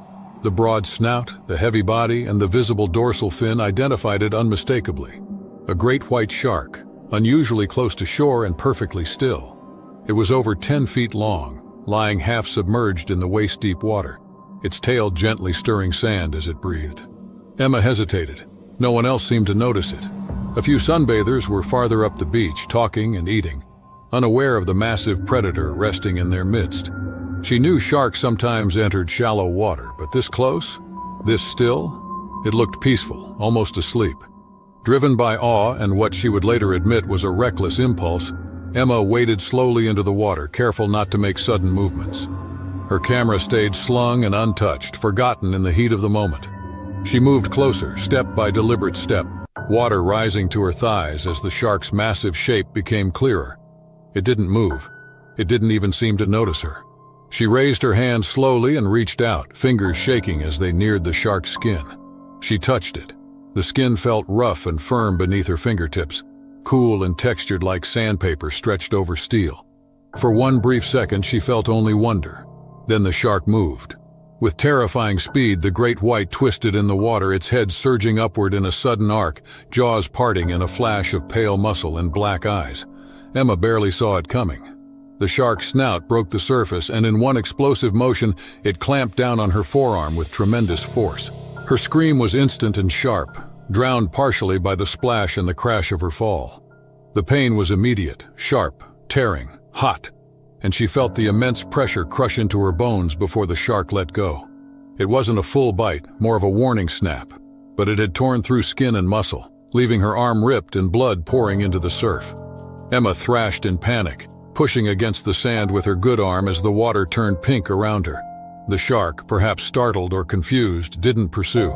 Instead, it turned slowly and swam back into deeper water, its tail moving methodically, fading into the blue as though nothing had happened. On the beach, people had noticed the commotion. A group of beachgoers rushed toward her as she stumbled out of the surf, clutching her arm, face pale and mouth trembling. Blood dripped down her fingertips, mixing with the salt and foam as her legs gave out in the wet sand. Someone wrapped a towel around her arm, others called for help, and within minutes a rescue unit was on its way. At the hospital, doctors cleaned and stitched the deep gashes, stabilizing her quickly. The shark had narrowly missed critical arteries, and despite the torn tendons and muscle damage, she would regain most function in the arm. The bite was brutal but not life-threatening. Emma had been lucky. If the shark had fully committed to the attack, or if it had pulled her farther into the water, the outcome might have been fatal. Marine experts later reviewed the incident, piecing together the behavior. They explained that the shark may have been resting in the shallows after feeding or was disoriented, possibly due to changing currents or water temperature. Her touch may have startled it, or worse, it may have mistaken her hand for the flailing movement of injured prey. Either way, they emphasized one clear point. Sharks are wild, unpredictable apex predators, and approaching one, even in shallow, seemingly calm water, was dangerously irresponsible. Emma admitted her mistake plainly and called for stronger public awareness about respecting ocean wildlife. Her case reignited debate over how humans engage with large marine predators. Some criticized her actions harshly, calling it a textbook example of why uninformed interaction could end in tragedy. Others sympathized, seeing it as a stark reminder of the line between awe and recklessness. The beach where it happened was closed for 2 days as officials monitored the waters. No further shark sightings were reported that week, and signs were posted warning of recent incidents. Life eventually returned to normal, but the story lingered. A surreal encounter turned into a painful lesson, preserved in scars and memories. Emma continued her studies, her arm wrapped in bandages and her focus sharper than ever. She no longer dreamed of touching wild predators, nor did she seek the thrill of being close to them. Her fascination with sharks remained, but it had matured into something more thoughtful, rooted in deep respect and the humbling knowledge of how fast beauty can become danger. And in the surf, just beneath the quiet waves, the great white moved on, silent, powerful, untamed, forever part of a story that began with a single step too close. The fishing vessel Neptuna's Pride rocked gently in the choppy waters 15 nautical miles off the coast of Gansbaai, South Africa in March 2019. This stretch of ocean, known locally as Shark Alley, had earned its ominous nickname through decades of great white shark sightings and the occasional tragic encounter. The area served as a natural hunting ground where the cold Benguela current met warmer waters, creating an ecosystem rich with seals, tuna, and other marine life that attracted the ocean's apex predators. Captain Hendrik Fourie had been working these waters for over 30 years, and his weathered hands knew every current and tide pattern along the Western Cape. His crew of 4 experienced fishermen had set their long lines before dawn, hoping to catch yellowfin tuna for the Cape Town markets. The morning had started like any other, with the crew methodically hauling in their catch while seabirds circled overhead, diving for scraps. Around 11 in the morning, something unusual caught the attention of deckhand Peter Vandenberg. One of their lines showed signs of an enormous struggle, with the thick braided cable stretched taut and vibrating under tremendous pressure. The hydraulic winch groaned as it fought against whatever had taken their bait, and Fourie immediately knew they had hooked something far larger than their intended catch. As the crew worked together to bring in the line, a massive shadow began to emerge from the dark depths below. What surfaced alongside their boat was a great white of staggering proportions, easily one of the largest anyone on board had ever seen. The creature was clearly dead, having fought the hooks and lines until exhaustion claimed it. Its massive bulk created a strange bulge along its midsection, prompting Fourie to call for backup before moving forward. The crew managed to secure the shark alongside their vessel using heavy chains and ropes. Maritime protocol required them to document such catches, particularly given the protected status of great white sharks in South African waters. However, as they prepared to release the animal back into the ocean, the abnormal swelling in its stomach region raised concerns among the experienced fishermen. Fourie made the difficult decision to perform a necropsy, primarily to determine what might have caused the shark's death and the unusual bulge. Using their largest filleting knives, the crew carefully opened the shark's stomach cavity. What they discovered would haunt them for the remainder of their lives and send shockwaves through the coastal communities of the Western Cape. Inside the shark's stomach, they found the remains of 2 human beings. The bodies, though severely damaged by digestive acids, were identifiable as 2 young women. Personal effects found with the remains included waterproof jewelry and remnants of swimwear that had somehow survived the shark's powerful digestive system. The crew immediately contacted local authorities and environmental officials. Within hours, a team of marine biologists arrived by helicopter, accompanied by forensic specialists from the regional government. The recovery operation was carried out under strict scientific protocols, with every piece of evidence meticulously documented and preserved. Dr. Marina Kotzenberg, a leading marine biologist specializing in great white behavior, explained to investigators that such incidents, while extremely rare, were not entirely unprecedented in these waters. The area around Gansbaai had experienced increased great white activity in recent months, coinciding with the annual seal pupping season at nearby Dyer Island. The forensic investigation that followed revealed the victims to be Anastasia Volkov and Katerina Petrov, 2 Russian tourists who had been reported missing by their hotel the previous day.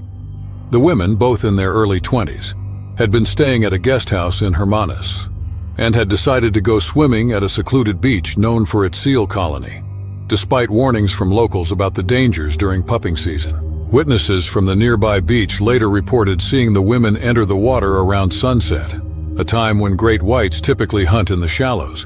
The attack, according to marine biologists, would have been swift and fatal. Great white sharks approaching prey from below can generate enormous force, often killing their victims instantly through massive trauma before dragging them to deeper waters. The investigation revealed that the women had ignored posted warning signs about shark activity and had chosen to swim in an area specifically known for recent shark sightings. Local authorities had issued advisories just days before, recommending against water activities in the immediate vicinity due to increased predator presence. Following the discovery, the Western Cape provincial government immediately closed a 15-kilometer stretch of coastline to all water activities. Additional shark spotters were deployed to popular beaches, and helicopter patrols were increased along the coast. The local tourism industry, heavily dependent on beach activities and marine tours, faced significant challenges as news of the incident spread internationally. The tragic event served as a stark reminder of the inherent dangers present in South African waters, where great white sharks are both a crucial part of the marine ecosystem and an ever-present threat to human activities. Marine biologists emphasized that such attacks remain statistically rare, but the proximity of seal colonies to popular swimming areas creates unavoidable risks. The incident prompted renewed discussions about beach safety protocols and the effectiveness of shark nets and other protective measures. The bodies were eventually repatriated to Russia, while the massive great white shark was donated to the government's museum for scientific study, contributing valuable data to ongoing research into the behavior and biology of these apex predators. Waters surrounding Seal Island near Cape Town had witnessed countless encounters between humans and great white sharks, since documentary filmmakers first began capturing footage of these apex predators in the 1990s.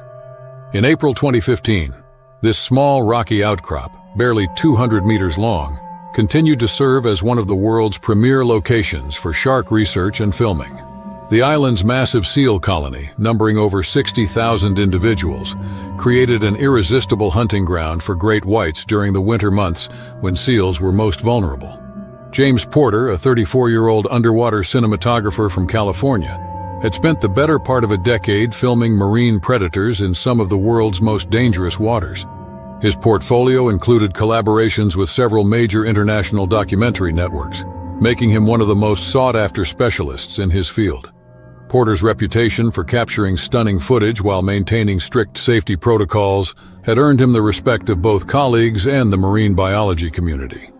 The documentary project that brought Porter to South African waters was an ambitious attempt to film great white hunting behavior during the peak of seal pupping season. The production team, consisting of 8 crew members and 2 marine biologists, had been working from a specially modified research vessel for nearly 3 weeks. Their goal was to capture never-before-seen footage of great white sharks breaching the surface while attacking seals, a behavior that had only recently been documented by scientists. On the morning of the incident, sea conditions were ideal for filming. The ocean surface remained relatively calm, with visibility extending to nearly 40 feet underwater. Porter and his diving team had completed 6 successful filming sessions over the previous week, accumulating hours of spectacular footage showing great whites in their natural hunting environment. The sharks in this area had grown accustomed to the presence of research vessels, often displaying curiosity rather than aggression toward human observers. Porter entered the water wearing a full protection suit designed specifically for shark encounters. The Kevlar-reinforced wetsuit provided some protection against bites, though its effectiveness against a full-sized great white remained largely theoretical. His filming equipment included a custom-built underwater camera housing and professional lighting equipment necessary for capturing high-quality footage in the challenging underwater conditions. The plan called for Porter to position himself near a predetermined filming location approximately 50 meters from Seal Island. Surface support teams maintained constant visual contact while monitoring underwater communications. Marine biologists aboard the vessel tracked several tagged great whites in the immediate area using acoustic monitoring equipment, providing real-time updates on shark movements and behavior patterns. Everything proceeded according to plan for the first 20 minutes of the dive. Porter successfully captured footage of several smaller sharks patrolling the area, along with spectacular scenes of seals navigating through the kelp forests that surrounded the island. The underwater visibility allowed him to maintain situational awareness while focusing on his cinematography, a crucial skill when working in predator-inhabited waters. The attack occurred with the sudden violence that characterizes great white hunting behavior. A 16-foot female shark, likely attracted by the electromagnetic signatures from Porter's equipment, approached from below and behind, exploiting the cinematographer's natural blind spot. The predator struck with tremendous force, her massive jaws clamping down on Porter's right shoulder and upper arm. The impact drove Porter several feet through the water, his camera equipment torn from his grasp as the shark began the characteristic rolling motion that great whites use to disorient prey. Porter later described the sensation as being caught in a hydraulic press operated by an earthquake, with crushing pressure accompanied by the grinding sound of teeth against Kevlar and bone. His support team reacted immediately upon witnessing the attack. Safety divers Jake Morrison and Lisa Chen descended rapidly, carrying emergency equipment including shark deterrent devices and medical supplies. Morrison struck the shark repeatedly with a metal rod while Chen activated an underwater strobe light designed to disorient predators. The combined assault on the shark's sensory organs created enough confusion to interrupt her attack sequence. After nearly 45 seconds, the great white released Porter and retreated toward deeper water. The cinematographer, bleeding heavily and barely conscious, was immediately brought to the surface by his rescue team. Emergency medical protocols were initiated aboard the research vessel, while the crew prepared for emergency evacuation to Cape Town's trauma center. Porter had suffered extensive injuries to his right shoulder, with the shark's teeth creating deep puncture wounds and fracturing his collarbone. The Kevlar protection suit had prevented even more serious damage, likely saving his life by distributing some of the bite force across a larger area. Military medics aboard the vessel worked to stabilize his condition during the helicopter evacuation to shore. The incident required multiple surgical procedures to repair damaged tissue and reconstruct Porter's shoulder joint. Despite the severity of his injuries, he retained full use of his arm and returned to underwater filming 18 months later. The attack footage, captured by surface cameras, provided valuable scientific data about great white behavior and hunting techniques. The documentary was eventually completed using existing footage, though Porter's near-fatal encounter became an integral part of the final production. Marine biologists studying the incident concluded that the shark had likely mistaken Porter for a seal, particularly given his position near the island and the electromagnetic interference from his equipment. Pristine waters of False Bay, stretching along the eastern shores of Cape Town, South Africa, had served as both a playground for tourists and a hunting ground for great white sharks for countless generations. In February 2008, the bay's reputation as one of the world's premier shark research locations was well established, with marine biologists from around the globe conducting studies on the apex predators that frequented these nutrient-rich waters. The area's unique geography, where warm Indian Ocean currents met colder Atlantic waters, created an ecosystem that supported both abundant marine life and the tourists who flocked to experience South Africa's coastal beauty. Sarah Collins, a 28-year-old marketing executive from Manchester, England, had planned her South African vacation for over a year. The 2-week trip represented her first major holiday following a difficult divorce, and she was determined to experience every adventure the Western Cape had to offer. Her itinerary included wine tours, safari expeditions, and various water sports activities, all designed to help her rediscover her sense of adventure and independence. The banana boat excursion had been recommended by her hotel concierge as a fun, relatively safe way to experience the bay's crystal-clear waters. The activity, popular among tourists seeking mild thrills without the complexity of scuba diving or surfing, involved groups of 6 to 8 people riding an inflatable boat, towed behind a speedboat. The tour operator, Marine Adventures, had been conducting these excursions for over 15 years, without any serious incidents involving marine life. Collins joined 5 other tourists for the afternoon adventure, including 2 Australian couples and a solo traveler from Germany. The group was led by boat captain Ravi Patel, a 35-year-old local who had grown up in the area and possessed extensive knowledge of the bay's conditions and wildlife. Patel conducted his standard safety briefing, explaining proper positioning on the banana boat and what to do if someone fell into the water, though he made no specific mention of sharks. The excursion began at a popular coastal spot known for its colorful beach huts and beginner-friendly surf. The banana boat, a bright yellow inflatable craft shaped like its namesake fruit, was built to carry 8 passengers seated in a row. Collins positioned herself near the front, eager to feel the full thrill of the ride as it bounced across the bay's moderate swells. For the first 30 minutes, the ride proceeded exactly as advertised. The speedboat towed the banana boat in wide circles and figure-8 patterns, creating enough turbulence to splash the passengers while maintaining complete safety. The group laughed and screamed with delight as they bounced across the waves, with Collins later describing the experience as exactly the kind of carefree fun she had been seeking. The attack occurred during what should have been a routine turn near the deeper waters of the bay. A juvenile great white shark measuring approximately 12 feet in length had been hunting in the area and was likely attracted by the unusual sounds and vibrations created by the banana boat's movement through the water. Juvenile great whites are known to be particularly curious about unfamiliar objects, often investigating potential prey items through exploratory bites. The shark approached from below and behind the banana boat, following its natural hunting instincts. As the inflatable craft passed overhead, the predator lunged upward with explosive force, its massive jaws breaking the surface of the water and clamping down on Collins's left leg just below the knee. The impact was so sudden and violent that the other passengers initially thought the boat had struck a submerged object. Collins screamed in pain and terror as the shark's teeth penetrated her wetsuit and flesh, creating deep puncture wounds that immediately began bleeding profusely. The predator maintained its grip for several seconds, its weight and thrashing movements threatening to pull Collins from the banana boat and into the water, where the attack could have proven fatal. Captain Patel reacted immediately upon realizing what was happening. He quickly maneuvered the speedboat to reduce tension on the tow rope, while shouting instructions to the other passengers to help support Collins.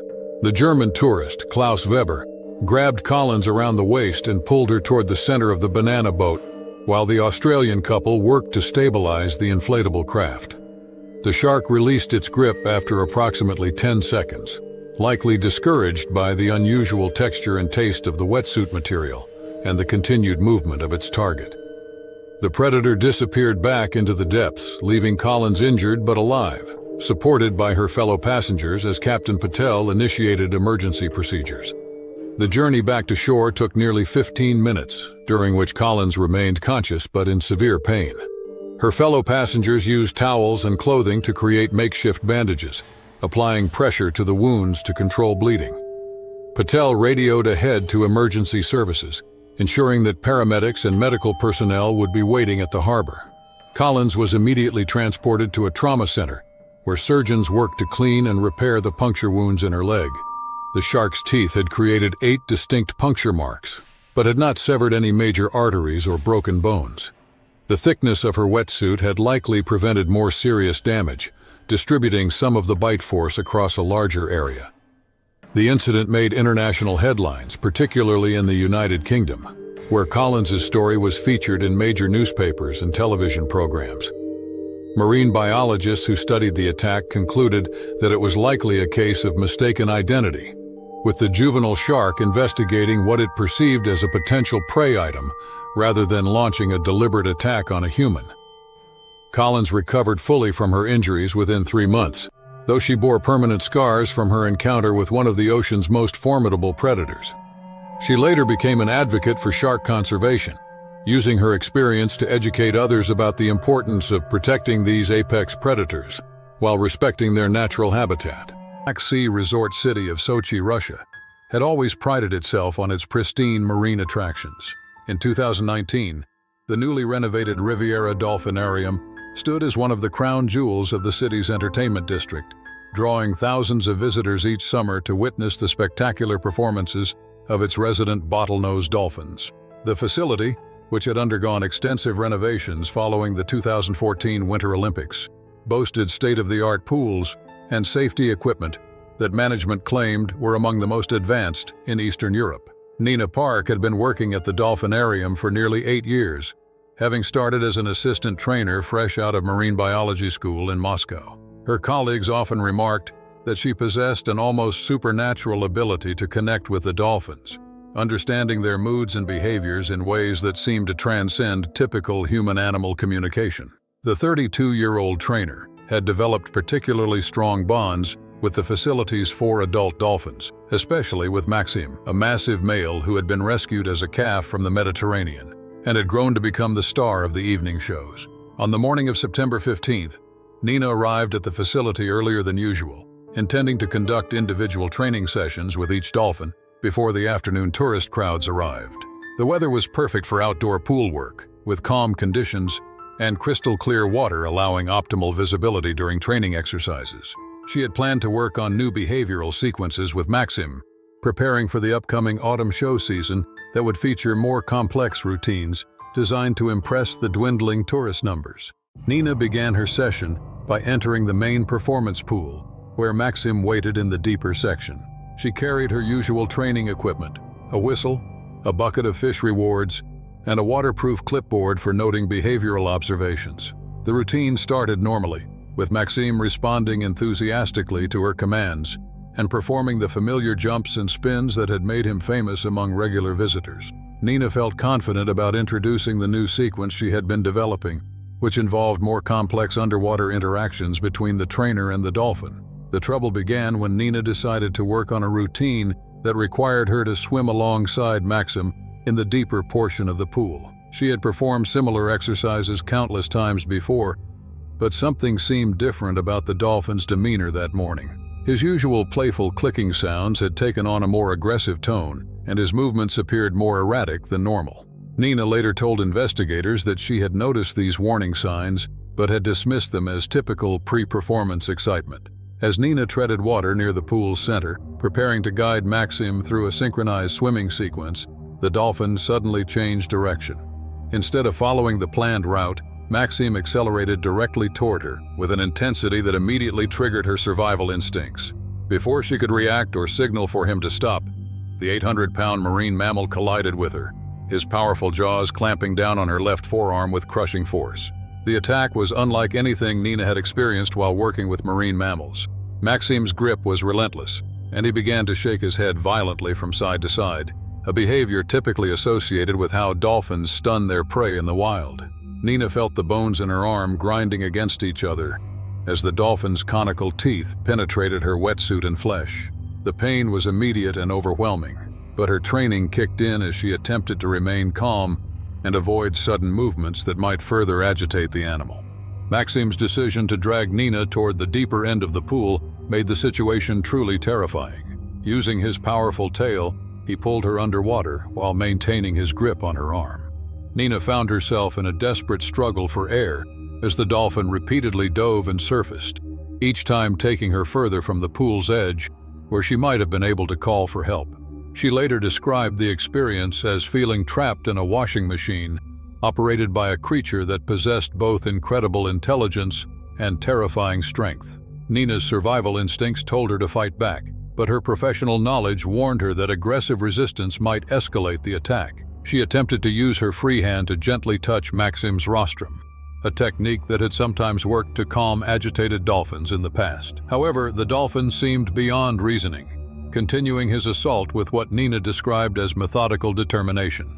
She began to worry that she might lose consciousness from blood loss or drowning before anyone discovered her predicament. The attack continued for what felt like an eternity, but was likely only 3 or 4 minutes. Nina's vision began to blur from pain and oxygen deprivation when she heard shouting from the pool deck. Dmitry Volkov, the facility's head of security, had arrived for his morning inspection and immediately noticed the commotion in the water. He quickly activated the emergency alarm system and radioed for additional staff while grabbing the long-handled net typically used for pool maintenance. Several trainers arrived within minutes and worked together to distract Maxime while Dmitry extended the net toward Nina. The dolphin finally released his grip when faced with multiple humans around the pool perimeter, apparently confused by the sudden change in his environment. Nina managed to grab the net and was pulled to safety, though she had lost significant amounts of blood and was barely conscious. Emergency medical teams transported Nina to a hospital in Sochi City, where surgeons worked for 6 hours to repair the extensive damage to her arm and hand. She survived the attack but required multiple reconstructive surgeries and months of rehabilitation. Nina never returned to work as a dolphin trainer, eventually accepting a position with a marine conservation organization focused on research rather than direct animal interaction. The incident prompted a complete review of safety protocols at the Riviera Dolphinarium and raised serious questions about the psychological stress experienced by dolphins in captivity. Maxim had retired from public performances, and the facility implemented new policies requiring multiple trainers to be present during all water-based training sessions. Military strategists have long recognized the murky waters off the Florida Keys as ideal training grounds for covert underwater operations. In 2015, the area around Key Largo provided the perfect combination of challenging conditions and strategic relevance for Navy SEAL training exercises. The region's complex underwater topography, with its mix of coral reefs, sandy bottoms, and sudden depth changes, closely resembled many coastal environments where special operations forces might be deployed worldwide. The particular section of ocean chosen for this mission lay approximately 12 kilometers southeast of Key Largo, where the shallow waters of Florida Bay transitioned into the deeper channels of the Atlantic. This area was notorious among local marine biologists for its high concentration of bull sharks, apex predators known for their aggressive behavior and tolerance for shallow, murky water. Unlike other shark species that preferred deeper ocean environments, bull sharks thrived in the exact conditions that made this location valuable for military training. Petty Officer James Harper was selected for this covert reconnaissance mission based on his exceptional underwater navigation skills and ability to operate effectively in low-visibility environments. The 31-year-old SEAL had completed over 200 combat dives during his 8-year career, including missions in some of the world's most dangerous waters. His commanding officers considered him one of their most reliable operators for missions requiring precision and stealth in challenging aquatic conditions. The mission parameters called for a 4-person team to conduct nighttime reconnaissance of a simulated enemy installation, using only passive sonar and visual observation to map underwater defensive positions. The exercise was designed to test the team's ability to gather intelligence while remaining completely undetected, skills that would be crucial in real-world operations. James had been assigned the role of primary mapper, responsible for creating detailed charts of the seafloor and any obstacles that might impede future operations. On the night of August 14th, conditions were far from ideal for the mission. Recent storms had stirred up sediment from the ocean floor, reducing visibility to less than 2 meters even with specialized diving equipment. The water temperature was unusually warm, creating thermal layers that interfered with sonar readings and made precise navigation more difficult. James and his teammates had trained extensively for such conditions, but the combination of factors created an environment where even experienced operators faced significant challenges. The team entered the water shortly after midnight, using a small inflatable boat to reach their insertion point. They descended quickly to their operating depth of 15 meters, where they would have sufficient concealment while still being able to observe surface activity. James carried specialized mapping equipment and an underwater tablet designed to record precise measurements of the seafloor topography. His dive partner, stationed approximately 10 meters away, maintained overwatch, while James focused on his detailed survey work. James had been working methodically for nearly an hour when he noticed subtle changes in the water around him. The normal sounds of the ocean seemed muted, and he detected a faint electrical sensation that experienced divers sometimes associated with the presence of large marine predators. His training had taught him to trust these instincts, but the mission requirements demanded that he continue mapping work unless faced with immediate danger. The bull shark stalking the team approached from directly below, using the murky water and thermal layers to mask its presence until the final moment of attack. Bull sharks were known for their ability to remain motionless in the water column before launching devastating ambush attacks, and this particular specimen had perfected the technique during years of hunting in these conditions. The shark measured approximately 3 meters in length and possessed a distinctive broad head and powerful jaw structure, making bull sharks among the most feared predators in coastal waters. The attack came without warning as James crouched over his equipment, focused on recording measurements of a particularly complex section of reef structure. The bull shark struck from below and behind, its powerful jaws clamping down on his left calf with crushing force. The impact knocked James forward and sent his equipment spinning into the murky water, while the shark's weight and momentum threatened to drag him deeper into the ocean. James felt the shark's teeth penetrate his diving suit and flesh, but his military training immediately took control of his response. Rather than panicking or making sudden movements that might further agitate the predator, he reached for the sonic deterrent device attached to his equipment belt.